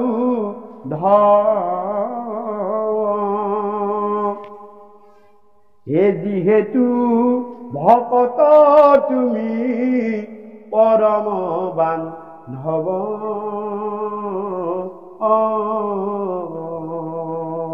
হে উদ্ধৱ এই মহাগুপ্ত কথা এইবিলাক এই ইয়াতে এটা শ্লোক আছে আপোনালোকে পাইছে মই অলপ পাঠ কৰিছো নপাৱৈ আমাক একাদশী উপবাসে নকৰয় বৈশ্যমুখ পৰম সন্ন্যাস এয়া একাদশ স্কন্ধৰ শ্লোক এইটো কৃপালু গুৰুৱে লিখিছিলে লিখিলে এটা দিনত একাদশী আছিল মোৰ মাধৱ মহাপুৰুষে 3-4 দিন মান তেওঁৰ মানে পেট চলি আছিল তেতিয়া আৰু কুইক একশ্যনৰ কাৰণে টেবলেট নাছিল নেচাৰেল কিছুমান ট্ৰিটমেণ্টেৰে তেওঁলোকে এইবিলাক বেমাৰৰ উপচাৰ কৰিছে আৰু সেইদিনা একাদশী মোৰ কৃপালু গুৰুৰ ওচৰলৈ মাধৱ মহাপুৰুষ ৰাতিপুৱা তেওঁৰ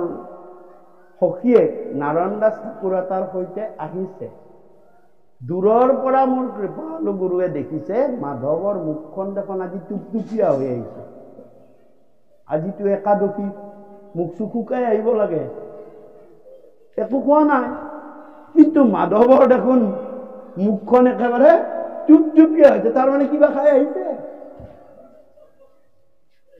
গুৰু সেৱা কৰিলে আৰু গুৰু সেৱা কৰাৰ পাছত মোৰ কৃপালু গুৰুৱে মাধৱ মহাপুৰুষ গুৰু সুধিলে মাধৱ আজি দেখোন একাদশী মুখ ভাগি যে টুপটুপীয়া হৈ আছে বোলে গুৰু কি কব 3 দিন ধৰি আমাৰ পেট চলিছে গৰণিত পৰিছিলো গতিকে আজি উপায় নাই আৰৈ চাউল দুটা মানে এটি পানী এগিলাস খাই আহিছো গুৰু কৈছে একাদশী দিন তুমি গুৰি ভোজন কৰিলা একাহী ভাতেই গুৰি ভোজন নহয় আৰৈ চাউল যদি দুটা মানো খাই দিয়ে সেয়া লক্ষী জল খাই দিয়ক সেয়া নাৰায়ণ জল ৰূপে আৰু চাউল যিটো চাউল হয় সেয়া ৰূপে লক্ষ্মী দুটামান চাউল যদি আপুনি পানীত পেলাই দি আৰৈ চাউল হ'ব লাগিব দেই কোনো নভজা হ'ব লাগিব তাক পানী এগিলাচৰ লগত খাই দিয়ে সেয়া লক্ষ্মী নাৰায়ণৰ কৃপা আৰু সেইখিনি খালে তোমাৰ একাদশী ব্ৰত শেষ তেতিয়া ক'লে তুমিতো এতিয়া ব্ৰতটো ভাঙি পেলালা বোলে দেহা নৰয় গুৰু দেহা থাকিলেহে বেহা মই আহিবই নোৱাৰো মইতো কিবাকে গুৰু সেৱাৰ পৰা বিৰত হ'ব নোৱাৰো আৰু আপুনি দেখোন একাদশ স্কন্ধত নিজে লিখি থৈ গৈছে বোলে কি বোলে নপাৱৈ আমাক একাদশী উপবাসে নকৰয় বৈশ্যমুখ পৰম সন্ন্যাসে কৃষ্ণক বোলে একাদশী উপবাসে নাপায়। আপুনিয়ে লিখা কথা। যদি নাপায় মই খাই দিলো, মোক কৃষ্ণৰ কৃপাহে লাগে। একাদশী বতৰ মোক ফল নালাগে, মোক লাগে কৃষ্ণৰ কৃপা। তেতিয়া কি কৰিলে জানে?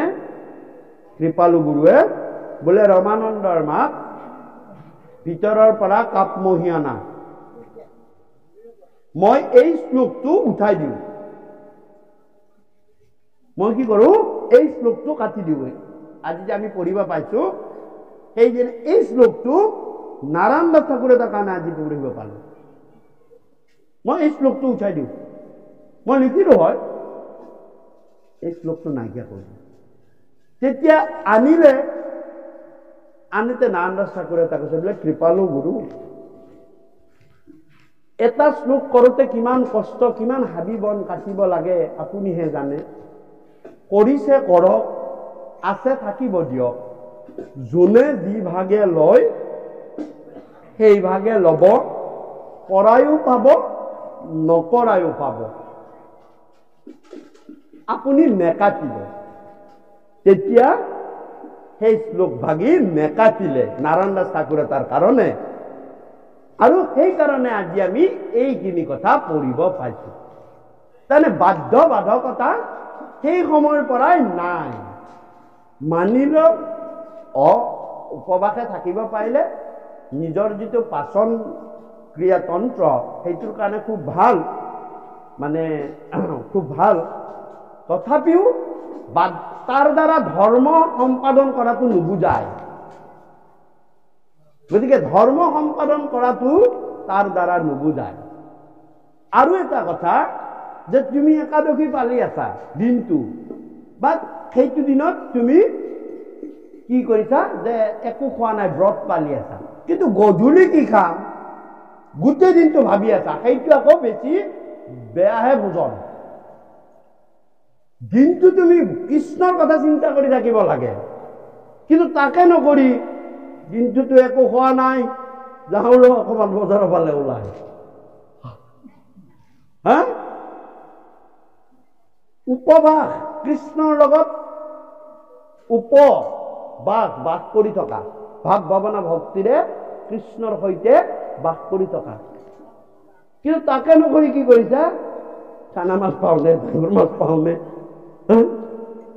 ৰঙালাও পাওঁনে, দিনতো খোৱা নাই, শাক পাচলি কিবা লাগিল, এইবিলাক কৰিলে নহব।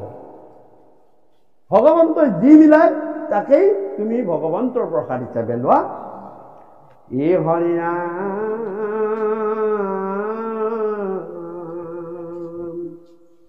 মুখটো অধিক সখী কৰা সাধুৰ সংগ, যাহাৰৰে নুপুসৰ্গ সুখুনুহি সম।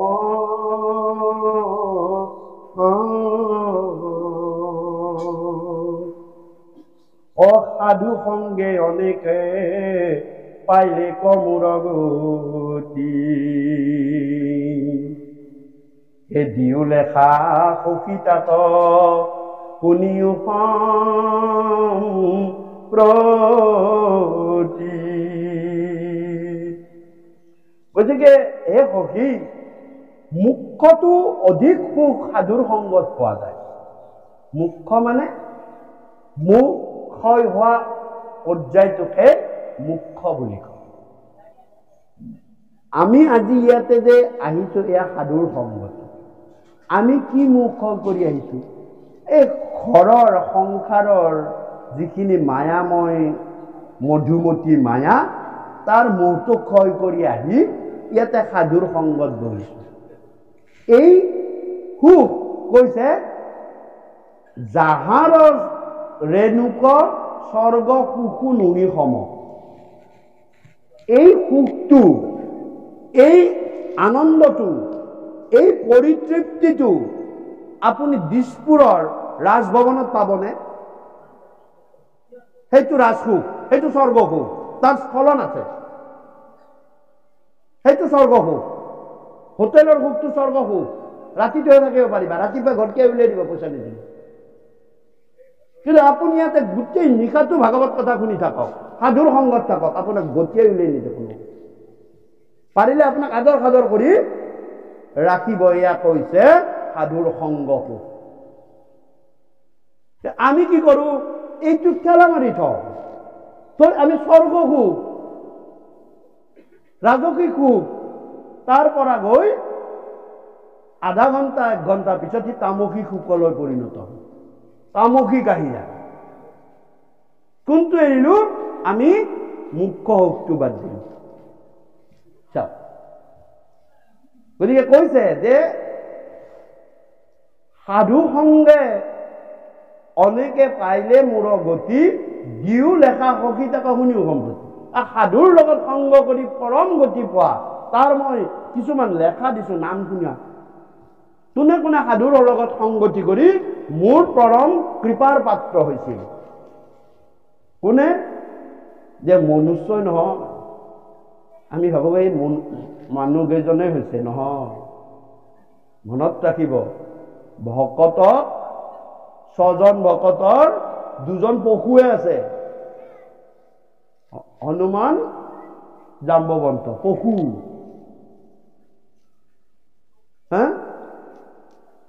এজন ৰাক্ষস আছে।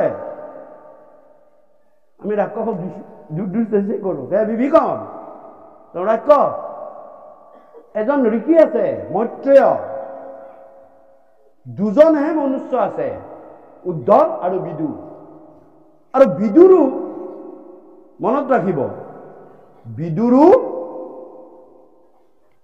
বৈষ্ণৱতো আছে, ভকততো আছে। বিদুৰো কমতি নহয়। তাৰমানে বিদুৰ কোন জানেনে? বিদুৰ হৈছে যম। যমে অভিশাপ পাইছিলে। অভিশাপ পোৱাৰ পৰা তেওঁ দাসী পুত্ৰ হবলগীয়া হ'ল, বিদুৰ হ'ল। কিন্তু বিদুৰ হৈ তেওঁ পৰম ভক্তিৰে ভকতলৈ গুচি আহিল। আৰু ইফালে 12 বৈষ্ণৱৰ ভিতৰত যম আছে। যম আছে ক'ত? 12 বৈষ্ণৱৰ ভিতৰত যম আছে, 6 ভকতৰ ভিতৰত বিদুৰ আছে। দুইটা কিন্তু একেটাই। গতিকে চোৱা যে মোৰ ভকত অকল মনুষ্য, ধুতি চোলা পিন্ধা এইকেইজনেই নহয়, মই পশুৰো সমস্তখিনিৰেই ভকত। আৰু কি বুলি ক'লে? যক্ষ ৰক্ষ বৃক্ষ পক্ষী পশু পালে পালে, স্ত্ৰী ক্ষুদ্ৰ অন্তৰ্জাতি অধম চান্দালে। ৰাম জন্মত মই দুহক চান্দালক মোৰ লগত সংলগ্ন কৰাই মুক্তি কৰি দিছো। পশু পক্ষী স্ত্ৰী ক্ষুদ্ৰ সকলোকে মই কৃপা কৰি গৈছো। মোৰ লগত এইবিলাক হিত নিজ পৰ নাই। প্ৰথমতেই কোৱা হৈছে যে ই ঊৰ্ধ্বগতিলৈ গুচি যাব, হয়নে? বিপ্ৰ দামোদৰ ব্ৰাহ্মণ আছিল, কিন্তু কি কৰিলে? হেন পাপ নাছিল দ্বিজত নিখিল। আৰু হেন পাপ নাছিল দ্বিজত নিখিল, এনেকুৱা পাপ নাছিল যি ব্ৰাহ্মণ অজামিলে কৰা নাছিল। ব্ৰাহ্মণ হৈ তেওঁ কিয় নষ্ট হ'ল? দুষ্টৰ প্ৰসংগে নষ্ট হইল অজামিল। ইয়াতে কৈছে সাধু সংগ আৰু অজামিলক দেখুৱালে দুষ্টৰ প্ৰসংগত পৰি নষ্ট হ'ল। গতিকে হে ৰাম ইষবতো অধিক অনেক পাপ মতি, ভকতৰ সংগত পাইলে কমূৰ গতি।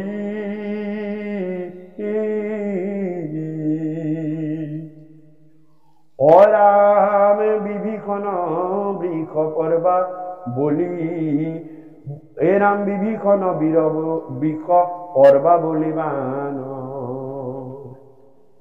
জাম্বৱন্ত জটায়ু সুগ্ৰীৱ হনুমান। দেখিছানে? এইবিলাক মোৰ লগত কোৱা একোটা একোটা বান্দৰ, মানে ভালু, এইবিলাকো মোৰ ভক্ত, মই এইবিলাকৰ লগতে মই বেছি ভাল পাওঁ, কাৰণ তেওঁলোকৰ মনটো কোনো কপট ভাৱ নাই, কোনো কপট ভাৱ নাই। দুই কোব মাৰি দিয়ক আকৌ আহিব, কাৰণ কলো নহয় মোক ইমানেই ভাল পায় তেওঁলোকে। হে ৰাম মালা কৰ পুঁজি ব্যাধ এ ধৰ্ম তুলাধাৰ, দ্বিজ ভাৰ্যা বজ্ৰবাসী অগোপীয়না সাৰ,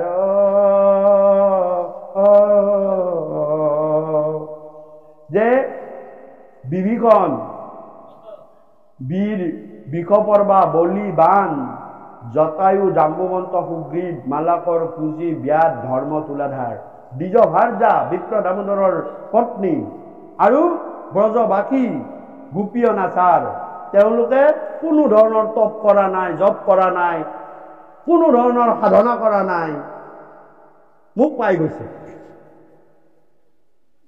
কোনো সাধনা কৰা নাই। আটাইতকৈ কি কথা জানে, কথাখিনিও কওঁ, ইয়াতো আছে আৰু কথাটো, যে শতৰূপা আৰু স্বয়ম্ভু মনুৰ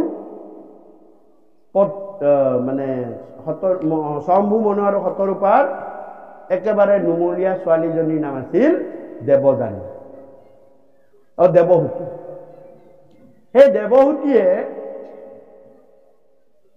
কি কৰিলে জানে, তেওঁ মাকৰ উপদেশবিলাক শুনিলে, শুনি ভাগৱতত আছে কি, যে বিদাৰ সময়ত যেতিয়া কৰ্দমলৈ বিয়া দিয়ে, তেতিয়া দেৱহূতিক মাতৃ শতৰূপাই অলংকৃত কৰি দিছে। অলংকৃত শব্দটোৱে আমাৰ কি কৰিলে, সোণ ৰূপলৈ লৈ গুচি গল, আৰু দি কাণত কুমন্ত্ৰ দি পঠিয়ালে। গলি গলি একমাহ পাছতে কিন্তু বেলেগ হ'ব লাগিব দেই, বাধ্য কৰাব লাগিব, ইমানডাল পৰিয়াল চম্ভালি তই থাকিব নোৱাৰ, তোক মই বাণী কৰি পঠিওৱা নাই। এইটো কুমন্ত্ৰ। কিন্তু শতৰূপাই যি ব্ৰহ্মাৰ নন্দন, ব্ৰহ্মলোকত থাকে, স্বয়ম্ভু মনু প্ৰথম মানুহ, শতৰূপা প্ৰথম নাৰী, ব্ৰহ্মাৰ দুটা চকুৰ পৰা মানে 50টা ৰূপ লৈ এগৰাকী নাৰীৰ সৃষ্টি হৈছিল, তেওঁ শতৰূপা বুলি কয়। তেওঁলোকৰ দুটা পুত্ৰ, এটা হৈছে প্ৰিয়ব্ৰত আৰু আনটো হৈছে উত্থানপাদ। উত্থানপাদ হৈছে ধ্ৰুৱৰ দেউতা, আৰু তিনিজনী ছোৱালী, আহুতি, প্ৰহুতি আৰু দেৱহূতি। দেৱহূতি একেবাৰে নুমলীয়া, আৰু দেৱহূতিক কৰ্দম ঋষিলৈ বিয়া দিছিল। কৰ্দম কৰ্মযোগী ঋষি। কৰ্দমক যেতিয়া বিয়া দিছিল, কন্যা বিদায় দিবৰ সময়ত শতৰূপাই নিজৰ নুমলীয়া ছোৱালী দেৱহূতিক কৈছিল, মাই মোৰ এই কথাকেইটা মনত ৰাখা, এনেকুৱা সংসাৰ ধৰ্ম পালন কৰাই মোক তোমাৰ পিতামহ ব্ৰহ্মাই আমাৰ দুটাক লগ লগাই, তোমাৰ দেউতা আৰু মোক লগ লগাই আমি কেনেকে সংসাৰ কৰিব লাগে প্ৰথম মানুহ কাৰণে আমাক বুজাই দিছিল। আমিতো গম নাপাইছিলো যে তোমাৰ কৰ্দম স্বামী হ'ব, গতিকে স্বামী হ'ব, আৰু কৰ্দমৰ ঔৰসতেই তোমাৰ গৰ্ভত সন্তানৰ জন্ম হ'ব। আৰু মনত ৰাখিবা, তুমি তপ বধ ধ্যান ধাৰণা কৰি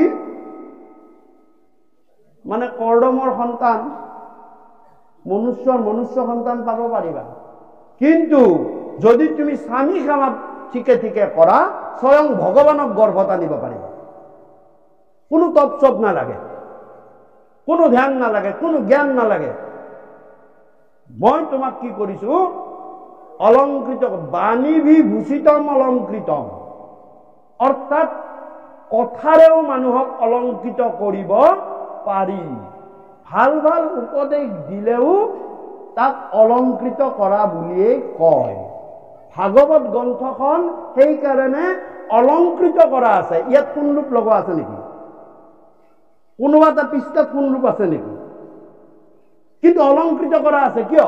যে ইয়াৰ কথাবিলাক খুব সুন্দৰ, ইয়াৰ কথাবিলাক আমাৰ বাস্তৱ জীৱনৰ কাৰণে, সংসাৰ জীৱনৰ কাৰণে অতি প্ৰয়োজন।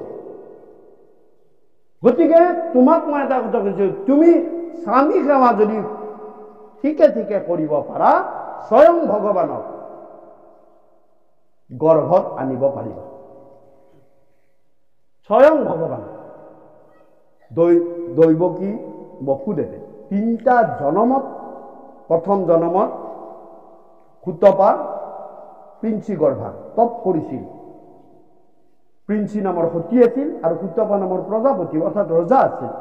তেওঁলোকে তাৰ পিছৰ জনমত আহি অদিতি আৰু কশ্যপ হ'ল, বামন ভগৱানক পালে। তাৰ পিছতে আহি কৃষ্ণক লাভ কৰিছে। সিও চাওক, তাতো মনুষ্যৰ 8টা বছৰ। কৃষ্ণটো প্ৰথমতে ক'ব পাৰিলেহেঁতেন, প্ৰথম গৰ্ভতেই মই কংসক মাৰিম, কিন্তু নকলে। দেখিছেনে? 8ম গৰ্ভহে মাৰিব বুলি ক'লে। অৰ্থাৎ নিজৰ বচন ৰক্ষা কৰিব পাৰিব লাগিব। প্ৰথম বছৰত কোৱা হ'লে বাকীখিনিতো বাচি গ'লতে। 8মলৈ কিয় গ'ল? যে মোক পাবলৈ হ'লে সাধনা কৰিব লাগিব, দুৰ্ঘোৰ সাধনা, নিৰলস সাধনা, সুখ চব ত্যাগ কৰিব লাগিব। মই তেতিয়াহে গৰ্ভত যাম, পৰিশোধন হ'ব লাগিব। কিন্তু দেৱহূতিয়ে একো কৰা নাই, তপো কৰা নাই, জপো কৰা নাই, ব্ৰতো কৰা নাই, নকৰি মাকে কোৱা কথাখিনিকে তেওঁ ব্যৱহাৰ কৰে। মাকে কোৱা যিখিনি কথা আছিলে সেইখিনি কথাই তেওঁ আখৰে আখৰে পালন কৰিছে। সাৱধান, স্বামীক অৱজ্ঞা উপেক্ষা কৰি যদি ভোগ বিলাস বিচাৰি যোৱা, তাৰ বিনিময়ত তুমি দুৰ্ভোগ আৰু বদনামহে পাবা। স্বামীৰ অনুমতি লৈ যদি তুমি যোৱা, তেতিয়াহ'লে একো অসুবিধা নাই।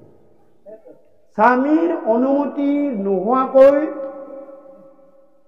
স্বামীৰ ইচ্ছা নথকাকৈ দ্বিতীয়ে জোৰ জবৰদস্তি কশ্যপগ্নি বীৰ্য গৰ্ভত ধাৰণ কৰাৰ কাৰণে ভয়ানক 2টা অসুৰৰ জন্ম হ'ল। সেয়া হ'ল হিৰণ্যকশিপু, হিৰণ্যাক্ষ। কিয়? স্বামীৰ কৈছিল, মই এতিয়া নহয়, এই সন্ধ্যা কালত ৰতিকাৰ্য সংসাৰৰ কাৰণে যুগুত। কিন্তু সেই কশ্যপৰ আন এগৰাকী পত্নী অদিতিয়ে স্বামীৰ আজ্ঞা লৈ পয়োনিধি বধ কৰি, ভাগৱতত এই ব্ৰতৰ কথা খুব সুন্দৰভাৱে আছে, বধ কৰি স্বয়ং বামন ভগৱানক গৰ্ভত আনিবলৈ সক্ষম হয়। চাওক, আৰু এই কথাৰে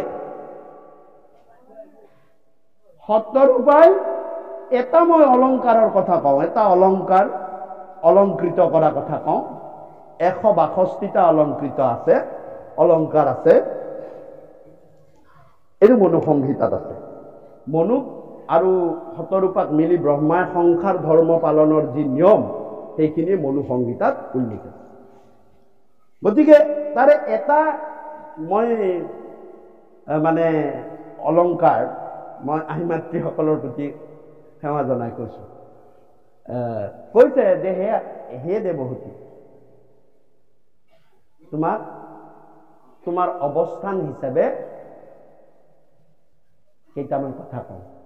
এইটো কথা কওঁ ভাগৱতত হৰিচন্দ্ৰ উপাখ্যানত আছে।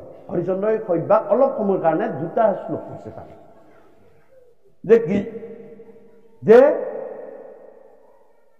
চোৱা, যে বিপদ সময়ে তই, স্বামীৰ যেতিয়া বিপদ হ'ব, বিপদ সময়ে তই সেনাপতি হৈ ৰহিবি। স্বামীৰ বিপদৰ সময়ত তুমি সেনাপতিৰ নিচিনা চাৰিওফালে ঘূৰি থাকিবা যাতে বিপদে স্বামীক চুব নোৱাৰে সেই সময়ত তোমাৰ অৱস্থানটো কি হ'ব ৰাজ্যখনৰ সেনাপতিৰ নিচিনা দায়িত্বশীল আৰু সষ্টম আৰু সম্পদ সময়ে তই মন্ত্ৰী হোৱা ৰৈবি যেতিয়া কুসম্পদৰ দিন আহিব তেতিয়া ভাল ভাল উপদেশেৰে স্বামীক ভাল ভাল কাৰ্য কৰিবলৈ মন্ত্ৰীয়ে যেনেকে ৰাজাক ভাল উপদেশ দি ৰাজ্যখন চলাই নিয়াত সহায় কৰে সেনেকে সম্পদৰ সময়ত ভাল উপদেশ দি স্বামীক চলাই লয়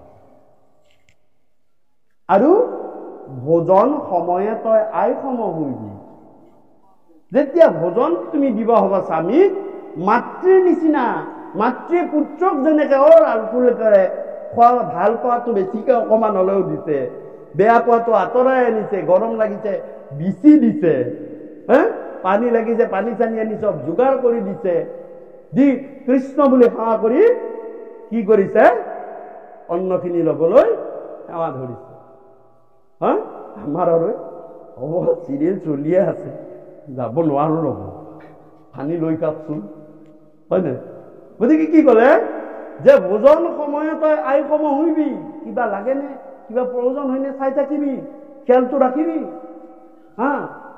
আৰু শয়ন সময়ে তই ডাকি হুৱা ৰৈবি যেতিয়া শয়নৰ সময় হ'ব তেতিয়া তোমাৰ অৱস্থানটো ডাকিৰ দৰে হ'ব কলি যুগত কি হৈছে যে ল'ৰাখিনিয়ে সকলো সময়তে ডাকিৰ নিচিনা ৰখা হৈছে শাস্ত্ৰই ধৰি দিছে এটা সময় আৰু ছোৱালীখিনিয়ে সকলো সময়তে সেনাপতিৰ নিচিনা থকা হৈছে শাস্ত্ৰই ধৰি দিছে বিপদৰ সময়ত তই সেনাপতি সম্পদৰ সময়ত তই মন্ত্ৰী ভোজনৰ সময়ত তই আই আৰু শয়নৰ সময়ত তই দাসী আৰু বিলাস বিহাৰে তই তেওঁৰ সংগী বাহিৰত যেতিয়া ফুৰিব যাব প্ৰথম সংগী হৈছে তুমি কাৰণ ৰজা সেনাপতি নথকা ৰজা উদঙুৱা কোন শত্ৰুৱে কোন ফালৰ পৰা আক্ৰমণ কৰে একো ঠিকনা নাই লৰাটো একো বিয়া পতা নপতাৰ চিন নাই আক্ৰমণ হ'ব তুমি যদি ওচৰত থাকা ভয়তে বৰা আমৰা বেয়া মনোভাৱ লৈতো তেওঁৰ ওচৰত কোনো যাব নোৱাৰে কাৰণ তুমি থাকিবা এনাগতি আছে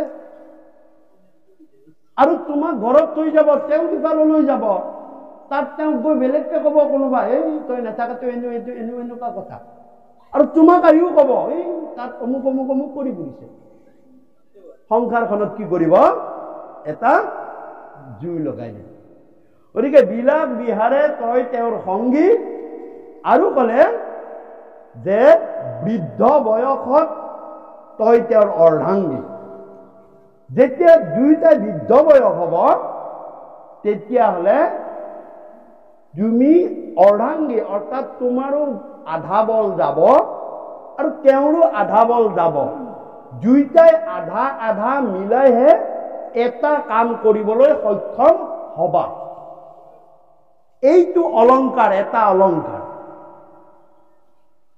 এই অলংকাৰেৰে অলংকৃত কৰা কাৰণে দেৱহূতিয়ে কোনো ধৰণৰ তপ জপ নকৰি অহৰ্নিশে স্বামী সেৱা কৰাৰ ফলত স্বয়ং কপিল ভগৱান সাংখ্যযোগৰ ভগৱান তেওঁ দেৱহূতিৰ গৰ্ভত আহি স্থান লয় সাংখ্যযোগ ক'লে জ্ঞান যুগ ক'লে ভক্তি যুগ ক'লে কৈ কপিল ভগৱানে মাতৃদেৱহূতিক পৰম গতি মাতৃগতি দিলে গতিকে ইয়াতো কৈছে হে ৰাম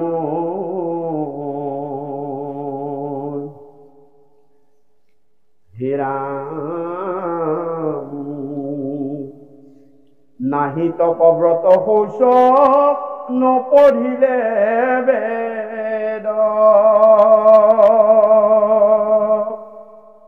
নজানয় জ্ঞান একো শাস্ত্ৰ তত্ত্ব ভেদ। এই যে ওপৰত এইবিলাক ক'লে, নাম ক'লে, এইবিলাক কোনো জ্ঞানী নহয়, কোনো শাস্ত্ৰ তত্ত্বও নাজানে। কেৱল সাধুৰ সংগে সুখে পাইলা গতি। কেৱল সাধুৰ সংগ ল'লে সুখে গতি পালে। হে ৰাম সত সংগত পৰে নাই, হে উপায় সম্প্ৰতি। সখী কলি যুগত সৎসংগৰ বিনে আৰু উপায় নোপোৱা। কাৰণ সৎসংগতে মই থাকো, যি ঠাইত কলিয়ে ভয় কৰে, আৰু যি ঠাইলৈ গ'লে কলিৰ বিনাশ অনিবাৰ্য। এইদৰে পৰম ঈশ্বৰ পৰম পুৰুষ প্ৰভু ভগৱন্তই উদ্ধৱক এফালৰ পৰা ৰহস্য কথাবিলাক একেবাৰে শেষত বুজাবলৈ ধৰিলে। আমি পিছত আৰু নিশ্চয় আলোচনা কৰিম। আমাৰ ৰাইজে ভকত বৈষ্ণৱে যথাসময়ত আমাৰ সেৱাও ধৰিছে, তেখেতে হবে। আমাৰ আজিৰ অনুষ্ঠান আমি ইমানতে সামৰিম। এ হৰিনাম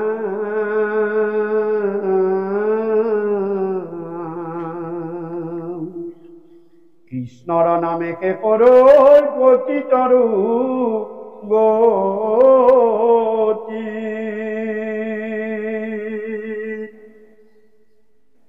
অৰাম নামৰ মহিমায়াবে শুনিও সম্প্ৰতি।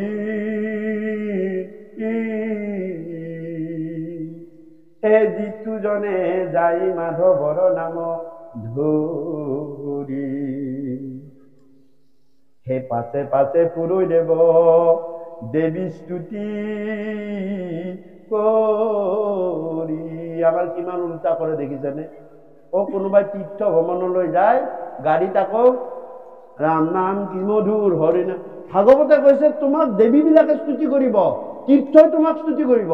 তুমি নাম লৈছা নহয়, তুমি তীৰ্থক স্তুতি কৰিব নালাগে, তুমি নাম লোৱা। নাম মোৰ শ্ৰেষ্ঠ। দেৱতো তীৰ্থটো কৰি ভকতে সেৱৰ, ভকতক ভজিলে গুচে কৰ্ম জয়। এইটো তত্ত্ব বহুত দীঘল, আমি আজিৰ আলোচনাত এইখিনি নকৰিম। এই ৰাম মূৰ্তিমন্ত হুয়া পাঞ্চ প্ৰকাৰ মুকুতি, মুকলৈও বাপ বুলি কৰয়কা কুটি।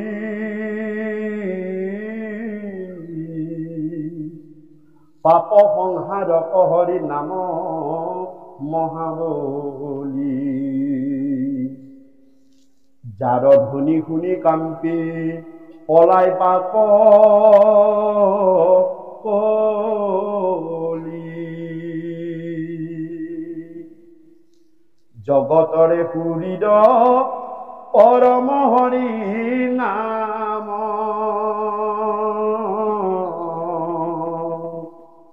জানি নিৰন্তৰে নৰে বোলা ৰাম ৰাম।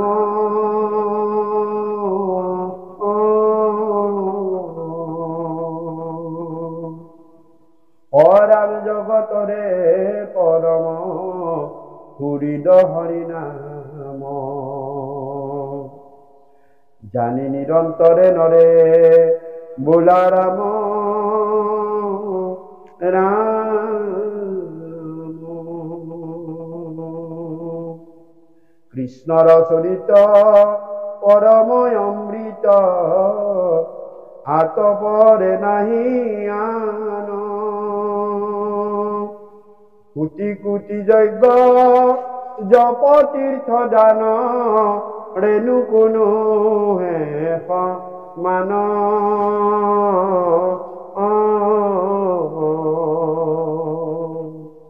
কৃষ্ণ গুণ নাম ধৰ্ময় অনুপম, আকসাৰ কৰি ধৰা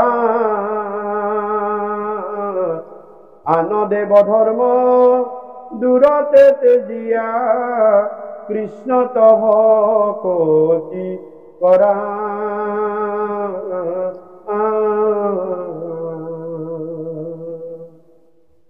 তত্ত্ব জানি চিন্তা চক্ৰ পানী অনাদৰিয়ান কাম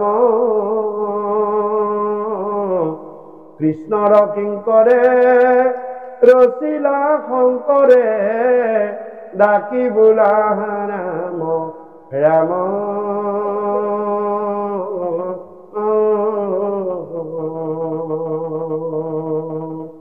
কৃষ্ণৰ কিংকৰে ৰচিলা শংকৰে ডাকি বোলা ৰাম ৰাম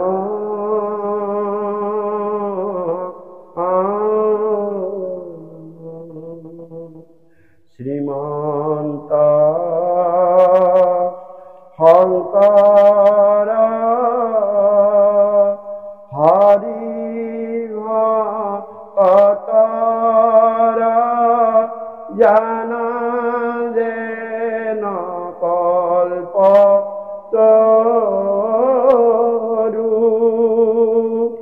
তাহান্ত বিনাই নাহি নাহি নাহি আমার পরম গুরু হরাম তাহান্ত বিনাই নাহি নাহি নাহি আমার পরম গুরু জয় রাম বোলা জয় হরি বোলা গাওতা বাওতা কর্ণপাতি শুনুতা সবার কুশল মঙ্গলার্থে হরি বল হরি বল হরি বল হরি বল। অ হরি অ রাম।